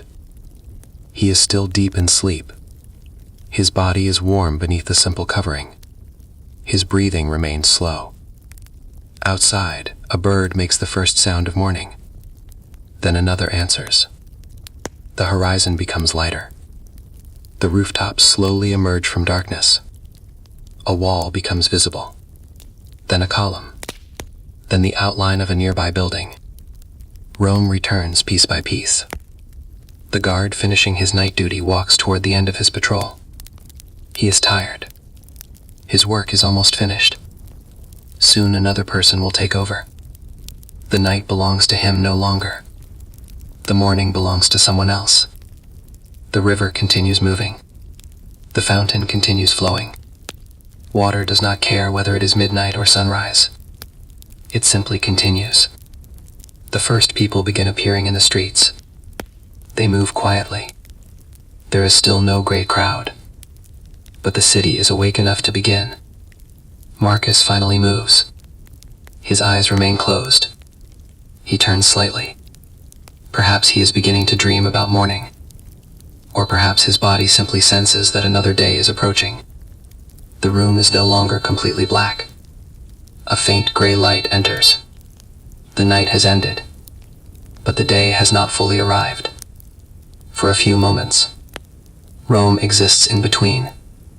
And then, the first sunlight begins to touch the highest rooftops. Marcus wakes. Marcus opens his eyes. For a moment, he does not move. The room looks different. The darkness has disappeared. Soft morning light enters through the opening in the wall. Marcus looks toward it. He knows immediately. Morning. Another day.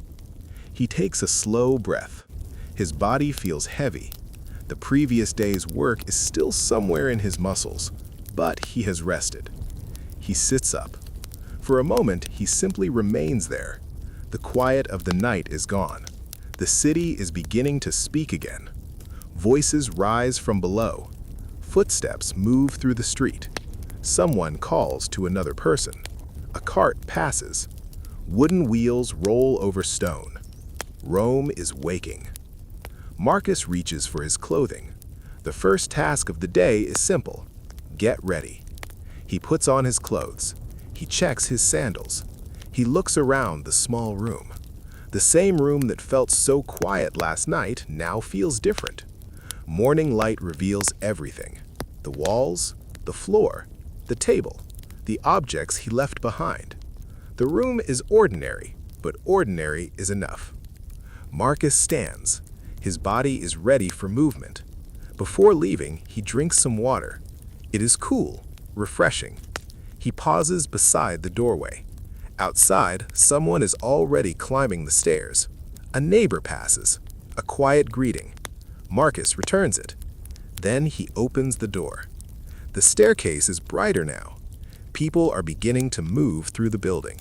A child is awake. Someone is preparing food. Someone is complaining about the morning. The building that was almost silent during the night has become alive again. Marcus descends, step by step. As he reaches the entrance, the sounds become louder. He steps into the street. Morning light touches his face. For a moment, he looks upward. The sky is pale. The sun is rising beyond the buildings. Rome looks almost new, but Marcus knows better. This is the same city, the same streets, the same stones, the same fountains, the same shops. Yet every morning gives the city another beginning. Marcus starts walking. The night is now behind him, but the memory of it remains. The quiet room, the little lamp, the fountain, the bath, the walk home, the sleep. All of it was simply one ordinary Roman night. And now Rome comes alive again. The streets are filling. Not all at once, but quickly. A merchant opens a wooden shutter. The sound echoes along the street. Another shop follows. Then another. A baker carries fresh bread outside. The smell moves through the morning air. People begin noticing it. Someone stops. A customer approaches. Coins are prepared. The first business of the day begins. Marcus continues walking. He passes people he recognizes. Some are carrying baskets. Some are carrying tools. Some are leading animals. Others are simply walking toward work. The city is becoming crowded again. Yesterday's quiet night feels almost impossible now. The same streets that were dark and empty are filled with movement. Voices overlap. Footsteps overlap. The sound of carts grows louder. A fountain is surrounded by people collecting water. Someone is laughing. Someone is arguing. Someone is calling out the price of something. A child runs past. An adult calls after him. Marcus watches for a moment. This is Rome. Not the Rome of statues and monuments alone. Not the Rome of emperors. Not the Rome of famous battles. This is the ordinary Rome. The Rome of workers, merchants, families, children, servants, travelers, neighbors. People simply trying to get through another day. Marcus walks past the same tavern he saw last night. It is different now. The doorways open. The evening crowd has disappeared. The warmth and laughter of last night are gone. Soon, another day of business will begin. Marcus keeps moving. He passes the fountain. Water continues flowing. The same fountain he visited in darkness now stands in bright morning light. The difference is remarkable. At night, it seemed mysterious. Now it is practical. People gather around it. Containers are filled. Conversations begin. The day has transformed the place. Marcus continues toward his work. His pace becomes faster. He knows what awaits him. Tasks. People. Noise. Responsibility. He has no idea what will happen today. Perhaps something unexpected. Perhaps nothing unusual. Most days are like that. Most lives are like that. The important thing is simply to begin. Marcus disappears into the growing crowd. Behind him, the city continues waking. Rome is fully alive again. the morning market. By now, the market is beginning to fill. The change is almost astonishing. Only a few hours ago, these streets were dark. Now they are crowded with people. Stalls are being arranged. Baskets are opened. Fresh produce is placed where customers can see it. Bread is stacked. Fish is displayed. Containers of grain are moved. Merchants prepare their voices. Soon they will begin calling out to everyone passing by. Marcus slows down. The market is part of the rhythm of Roman life. Food has to move. People have to buy it. Merchants have to sell it. Workers have to earn money.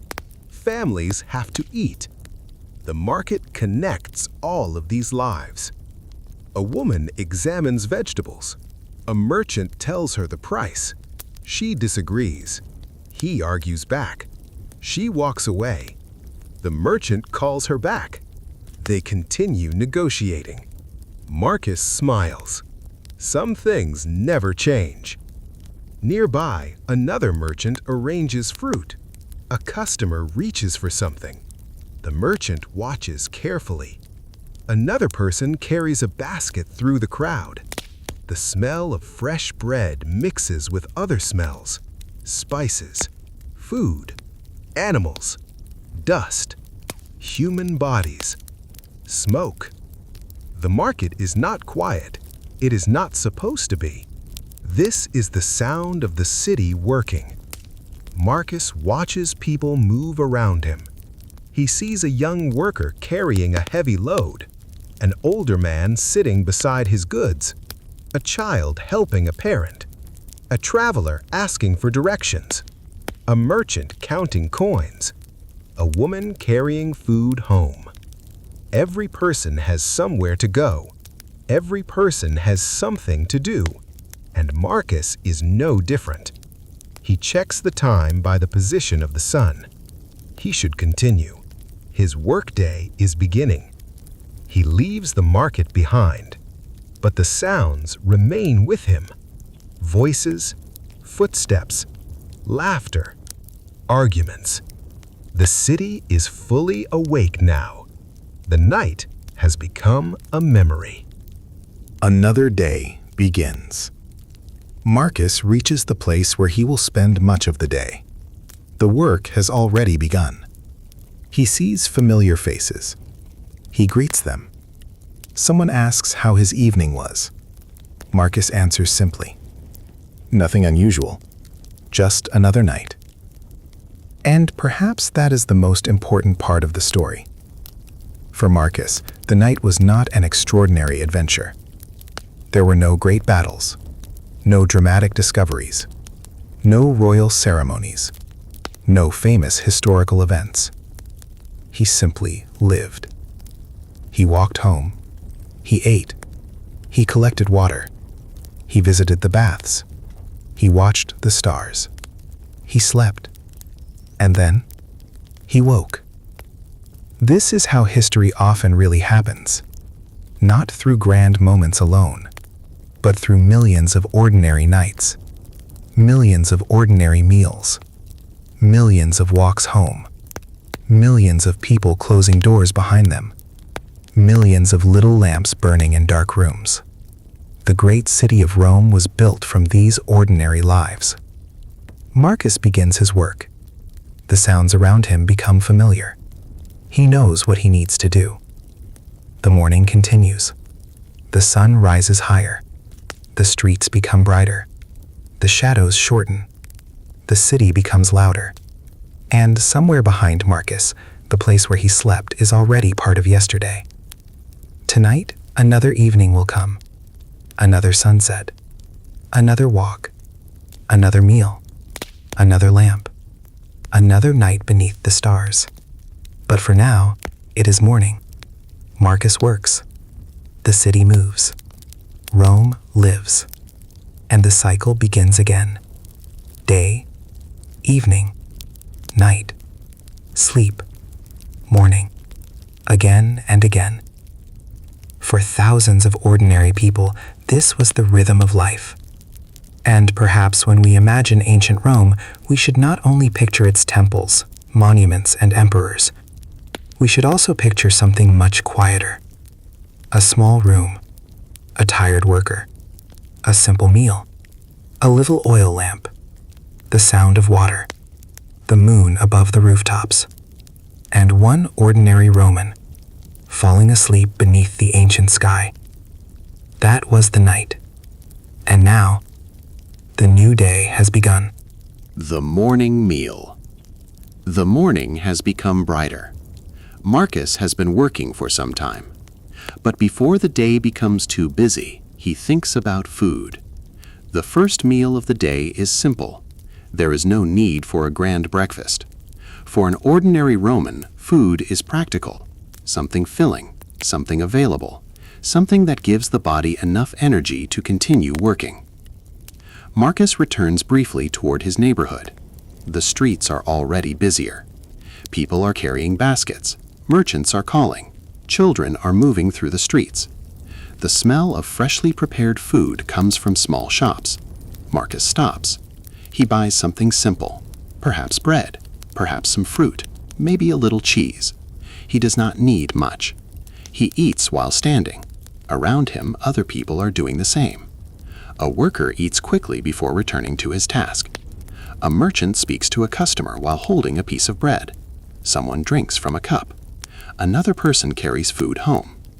There is no single Roman breakfast. Different people eat differently. The wealthy can afford more variety. The poor have fewer choices. The army has its own routines. Travelers depend on what they can find. Farmers eat according to what they have available. But everyone shares one basic reality. The body needs food. Marcus takes another bite. He watches the street. A man passes carrying a large basket. A woman negotiates over the price of vegetables. A child reaches toward some fruit. His mother pulls his hand back. The merchant laughs. For a moment, Marcus smiles. The morning feels ordinary, and ordinary is exactly what he wants. He finishes his meal. There is no reason to stay. Work is waiting. He continues through the street.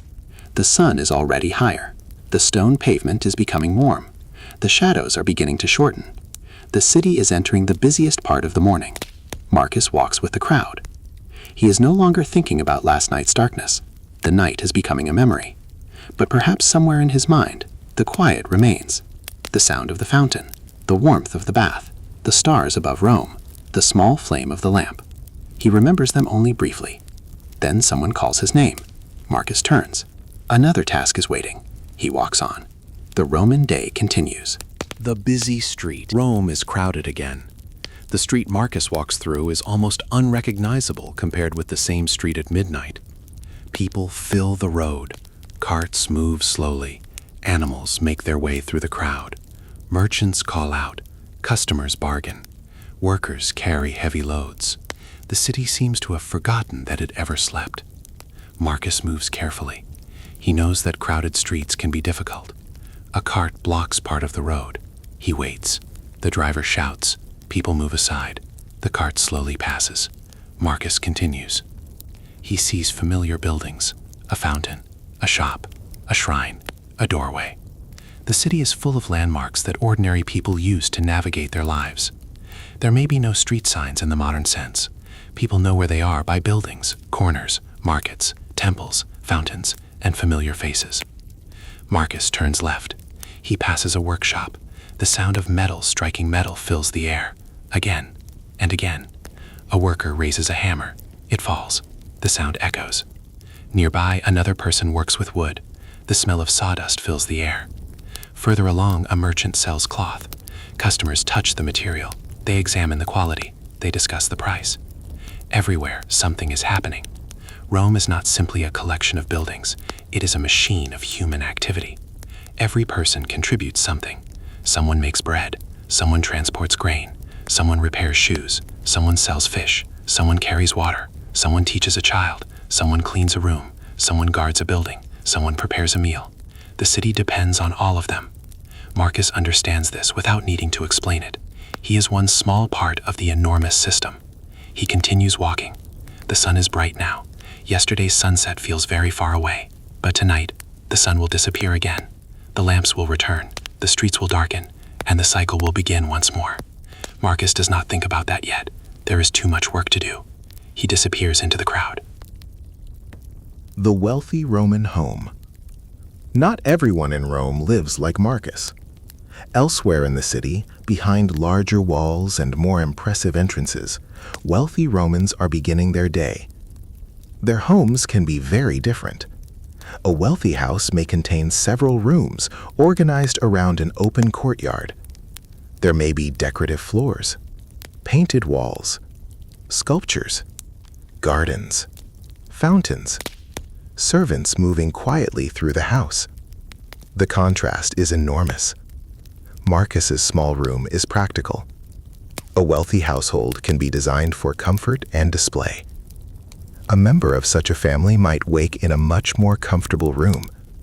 Servants may prepare food. Water may be brought. Clothing may be arranged. The day's schedule may involve meetings, business, visitors, religious duties, or social obligations. But even in a wealthy home, night eventually comes. The same sun sets over the rich and poor. The same moon appears. The same darkness arrives. This is one of the interesting things about ancient Rome. People experience the same city in very different ways. A wealthy Roman may spend an evening at a large dinner. Guests recline. Food arrives in courses. Conversation continues for hours. Music may be heard. Stories may be told. Lamps illuminate the room. Outside the walls, however, thousands of ordinary people live much simpler lives. A worker eats bread. A family shares a small room. A merchant closes a shop. A guard walks through the darkness. All of them belong to the same city. Marcus knows that wealthy people live differently, but he probably does not spend much time thinking about their private rooms. His own concerns are closer. Food, work, family, money, health, tomorrow. These are the things that occupy ordinary minds. The wealthy have different worries, but they also worry. They also become tired. They also sleep. They also wake. The difference is not that one group is human and the other is not. The difference is how they experience the same world. Marcus continues his day. Somewhere across Rome, a wealthy household prepares for its own evening. Two very different worlds, under the same Roman sky. Marcus reaches his room. He closes the door. The sounds of Rome become distant. For a moment, he simply stands there. The room is exactly as he left it. The small table, the sleeping place, the wall, the place where his sandals belong. Nothing has changed. And yet, everything feels different, because another day has passed. Marcus lights the oil lamp. A small flame appears. Warm light spreads across the room. The same ritual begins again. He removes his sandals. He sits down. He breathes slowly. Outside, Rome is entering another night. The streets are beginning to darken. Merchants are closing their shops. Taverns are becoming brighter. Families are gathering. Guards are beginning their duties. Some people are preparing dinner. Some are already eating. Some are finishing work. Some are leaving the city. Some are returning home. And somewhere, another person is lighting an oil lamp just like Marcus. One tiny flame after another, Rome begins to illuminate. Not brightly, not completely, just enough. Marcus looks at his lamp. He remembers last night, the fountain, the bath, the stars, the deep silence, the first light of morning. It all happened only a short time ago, and now the cycle has returned. He eats his evening meal. He drinks. He rests. Perhaps tonight he will visit the tavern. Perhaps he will simply stay home. Perhaps he will talk with a neighbor. Perhaps he will go directly to sleep. We cannot know. That is the nature of ordinary history. There are gaps. There are details no historian could record. But we can understand the rhythm. A Roman day was not simply work, and a Roman night was not simply darkness. Night was a transition, a time for food, conversation, bathing, religion, family, work, rest, and eventually, sleep. Marcus lowers the flame. The room becomes quieter. Outside, the city continues. A distant voice, a cart, a fountain, footsteps, then silence. He lies down. Above the rooftops, the stars appear again. The same sky that watched him last night watches him tonight. Marcus closes his eyes. The city remains around him. Rome is enormous, but his world is small. One room, one lamp, one bed, one tired body, one ordinary life. And yet, without lives like his, there would be no Rome. The monuments might remain. The temples might remain. The roads might remain. But a city is not truly alive because of stone. It is alive because people wake, work, eat, love, worry, laugh, and sleep. Marcus breathes slowly. The lamp burns beside him. The night deepens. And once again, ancient Rome begins its long journey toward morning. Dinner behind closed doors. The sun has disappeared once again. Another Roman evening has arrived. Marcus is inside his small room, sitting beside the little table. The oil lamp burns quietly. Its flame is small, but warm. Outside, Rome is becoming darker. The shops are closing. The streets are changing. And inside homes all across the city, people are beginning their evening meals. Marcus prepares his own dinner. It is simple. Bread. Perhaps some vegetables. A few olives. Maybe cheese. Whatever he has available. He does not need a large meal. He has worked all day. His body is tired. Food is enough. He breaks the bread slowly. The room is quiet. From another apartment comes the sound of conversation. Someone laughs. A child speaks. A door closes. Marcus eats. For a few minutes, the outside world does not matter. This small room is enough. Across Rome, however, dinner looks very different. In a wealthy house, servants may be preparing many dishes. Guests may be arriving. Lamps may illuminate courtyards. People may recline while eating. Conversation may continue for hours. Food may include things that Marcus rarely sees. Different lives. Different meals. Same evening. The darkness outside connects them all. Marcus finishes his food. He drinks a little. Then he sits quietly. He is not in a hurry. There is something peaceful about finishing the day slowly. The lamp flickers. The shadows move across the wall. Marcus watches the flame. He thinks about tomorrow. Perhaps he needs to buy something. Perhaps he has work waiting. Perhaps he has a debt to remember. Perhaps there is a family matter he must deal with. Ordinary worries. Small worries. But important to him. He looks toward the doorway. The city sounds are becoming softer. The evening is advancing. Marcus places the cup down. Dinner is finished. Another part of the day has passed. He stands. Soon he will leave the room. Perhaps he will visit a neighbor. Perhaps he will walk outside. Perhaps he will simply sit and listen to the city. Tonight is not extraordinary. It is simply another Roman night. And that is exactly what makes it worth imagining. Stories in the evening. Marcus steps outside his room. The hallway is dim. A few lamps glow near the entrances. He hears voices nearby. Someone is telling a story. Marcus pauses. Stories are everywhere in Rome. People tell stories while eating, while working, while traveling, while waiting, while sitting together at night. There are stories about gods, stories about heroes, stories about battles, stories about strange events, stories about neighbors, and stories that are probably not true at all. Marcus listens. The man speaking has a dramatic voice. He pauses at exactly the right moment. Someone laughs. Another person interrupts. The storyteller complains. Everyone laughs again. Marcus smiles. He does not know how the story will end, but perhaps the ending does not matter. People enjoy the telling. They enjoy being together. In a world without television or the internet, conversation is entertainment. A story can fill an entire evening. A good storyteller can hold a room's attention. A funny story can be remembered for years. A frightening story can be repeated from one generation to another. And some stories become legends. Marcus sits nearby. The oil lamps make everyone's faces look warm. The darkness outside seems far away. Someone brings food. Another person brings a drink. The conversation continues. A man begins talking about a merchant. Someone else has heard the same story. He adds another detail. Then someone disagrees. The story becomes larger, more entertaining, perhaps less accurate. But nobody seems concerned.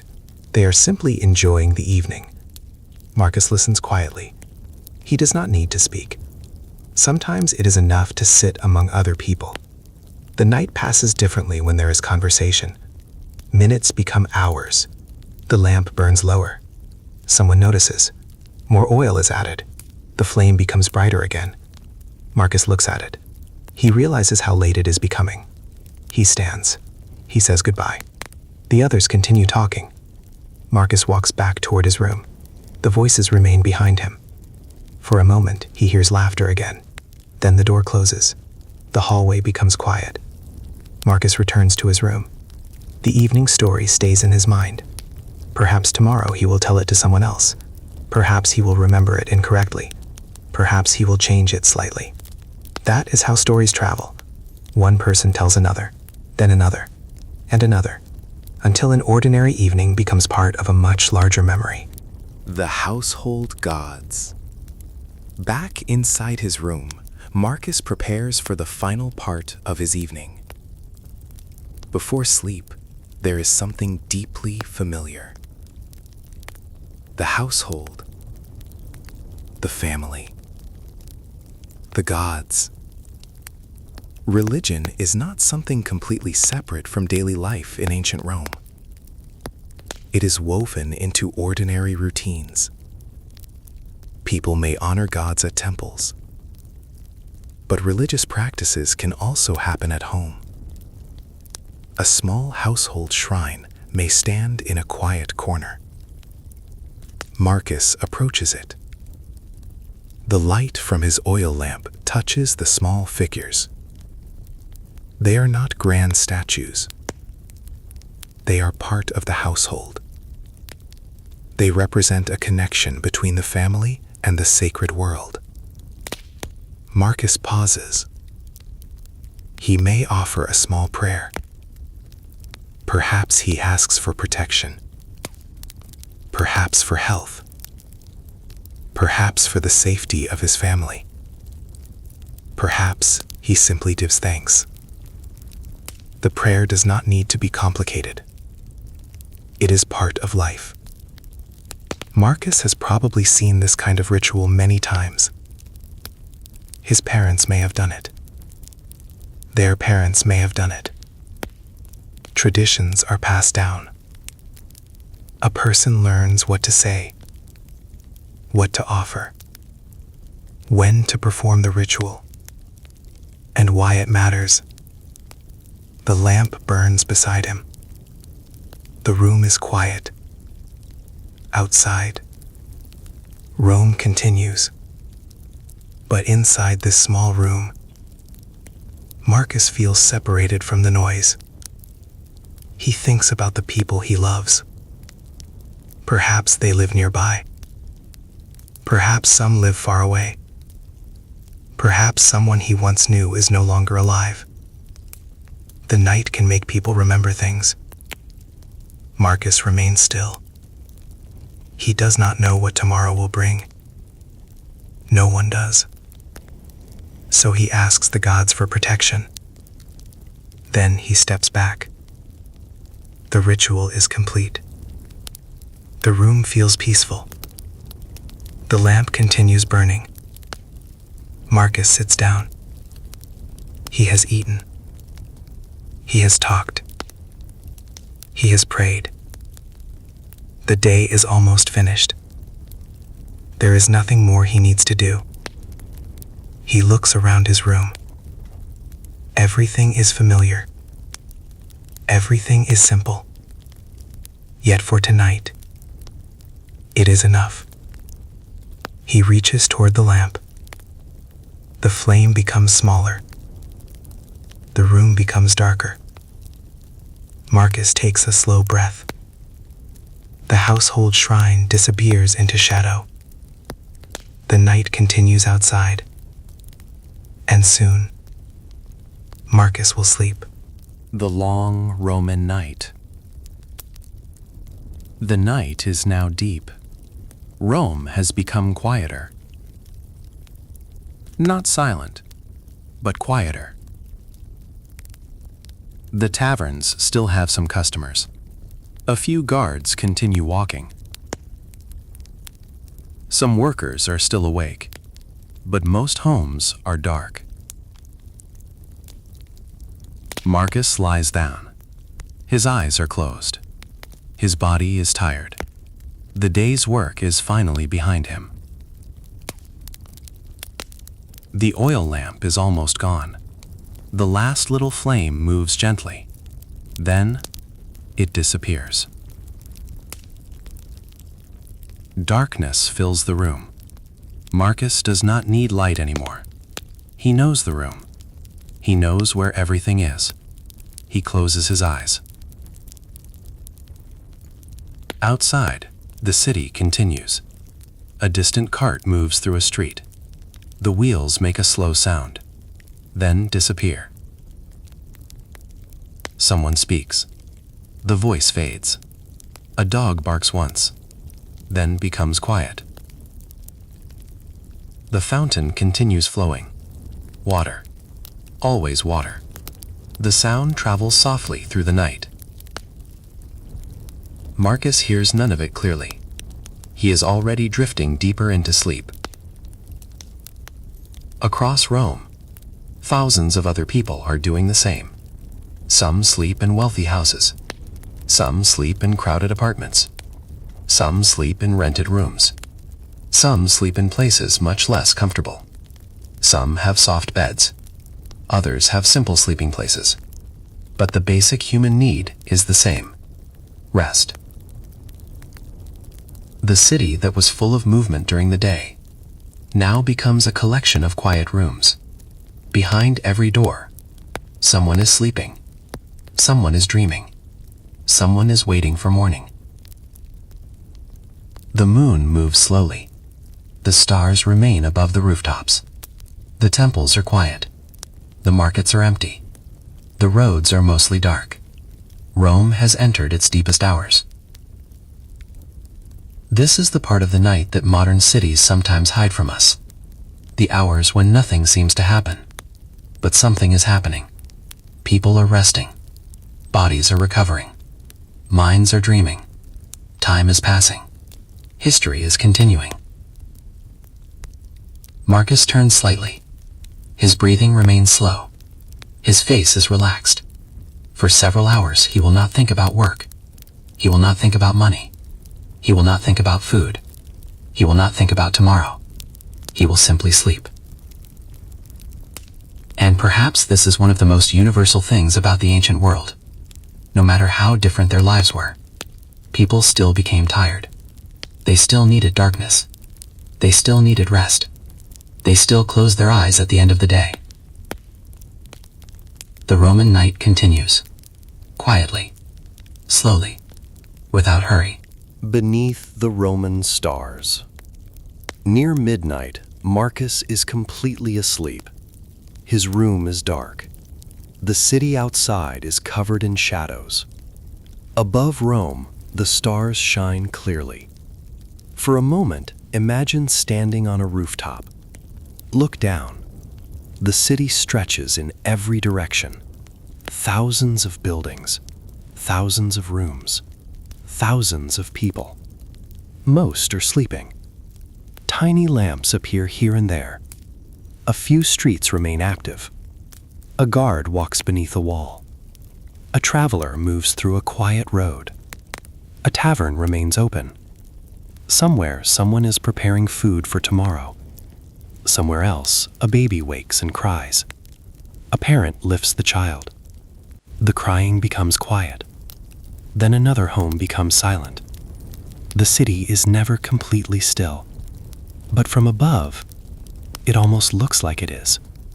The moon shines over the rooftops. The temples rise against the sky.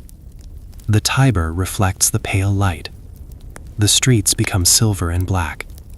And somewhere inside all of this, Marcus sleeps. He is only one person, one worker, one ordinary Roman. His name will not become famous. His room will disappear. His belongings will eventually be forgotten. His voice will not survive. His thoughts will not be recorded. But his kind of life was everywhere. And without these ordinary lives, ancient Rome would never have been what it was. The empire was not only emperors and armies. It was also bread, water, work, family, markets, baths, stories, prayers, lamps, and sleep. Night after night, people repeated these simple routines. They lived, they worked, they rested, and then they began again. Marcus breathes quietly. The stars continue shining. The night continues passing. Soon the eastern horizon will become lighter. Another dawn will arrive.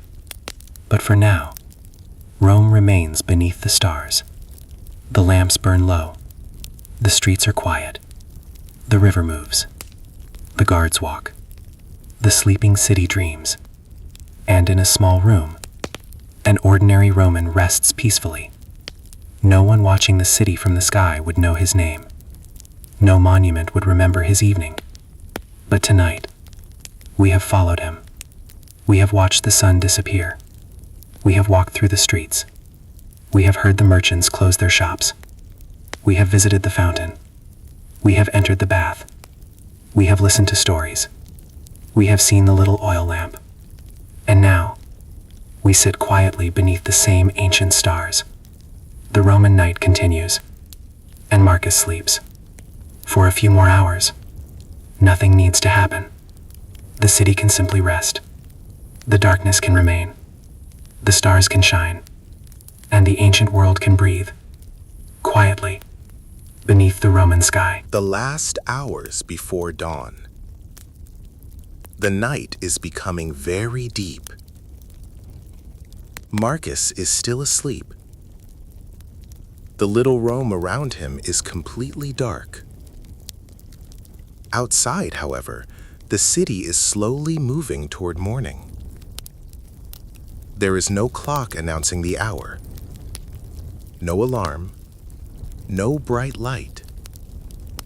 Only the gradual passage of darkness. The moon has moved farther across the sky. Some stars are beginning to disappear near the horizon. Most of Rome remains quiet. The streets that were crowded during the day are almost empty. A few guards continue their patrols. Their footsteps echo softly between the buildings. Step, step, step.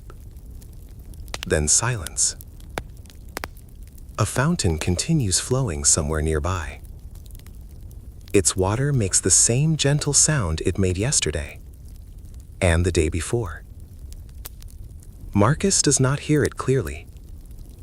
He is deep in sleep. His body has finally recovered from the day's work. His breathing is slow. His face is relaxed. For a few hours, there is nothing he needs to do, nothing he needs to carry, nothing he needs to decide. He simply rests. Across Rome, thousands of other people are doing the same. Some sleep beside their families.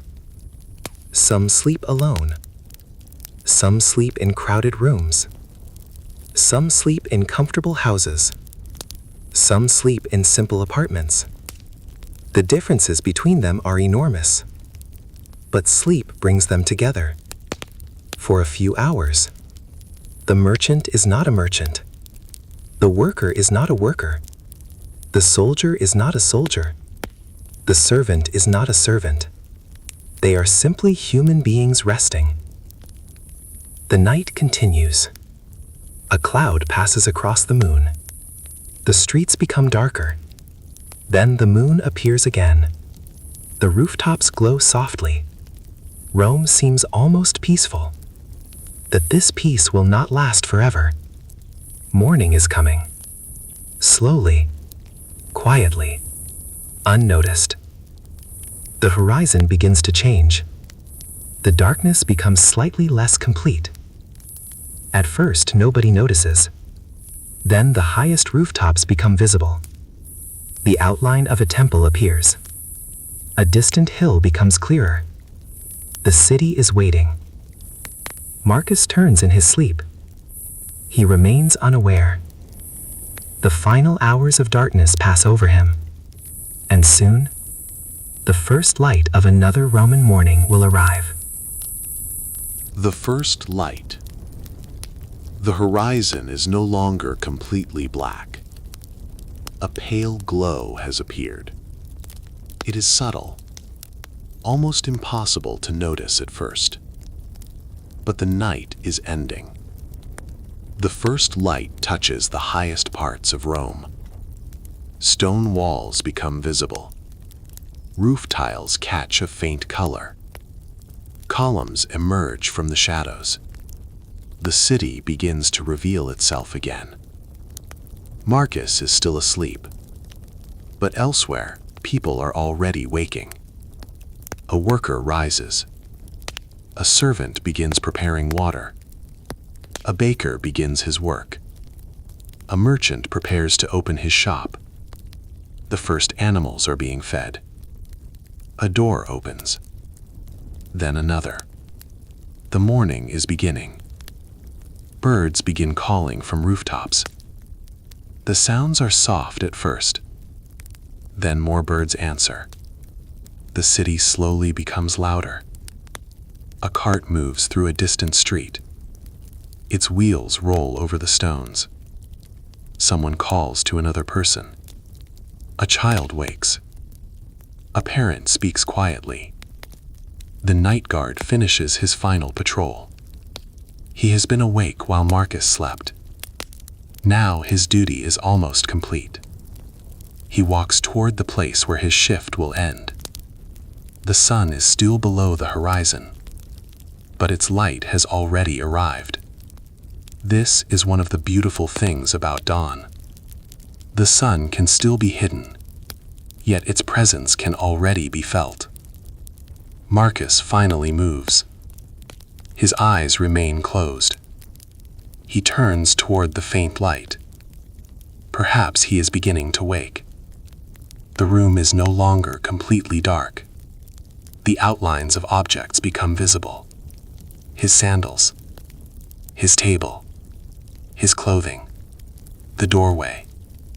Slowly, his breathing changes. He is returning from sleep. Outside, the city is becoming louder. The fountain continues. The carts continue. The voices continue. The same room that became silent during the night is becoming busy again. Marcus opens his eyes. He looks toward the light. Another day has arrived. He sits up. For a moment he remains still. His body remembers yesterday. But the night has done its work. He is rested enough to begin again. He reaches for his clothes. The Roman morning has begun. The city wakes. Marcus steps outside. Morning light fills the street. The difference is remarkable. The road that looked mysterious and dark last night is now familiar again. The buildings are visible. The shops are opening. People are everywhere. The city is awake. Marcus walks toward the fountain. The same fountain he visited during the night is now surrounded by activity. People collect water. They talk. They exchange news.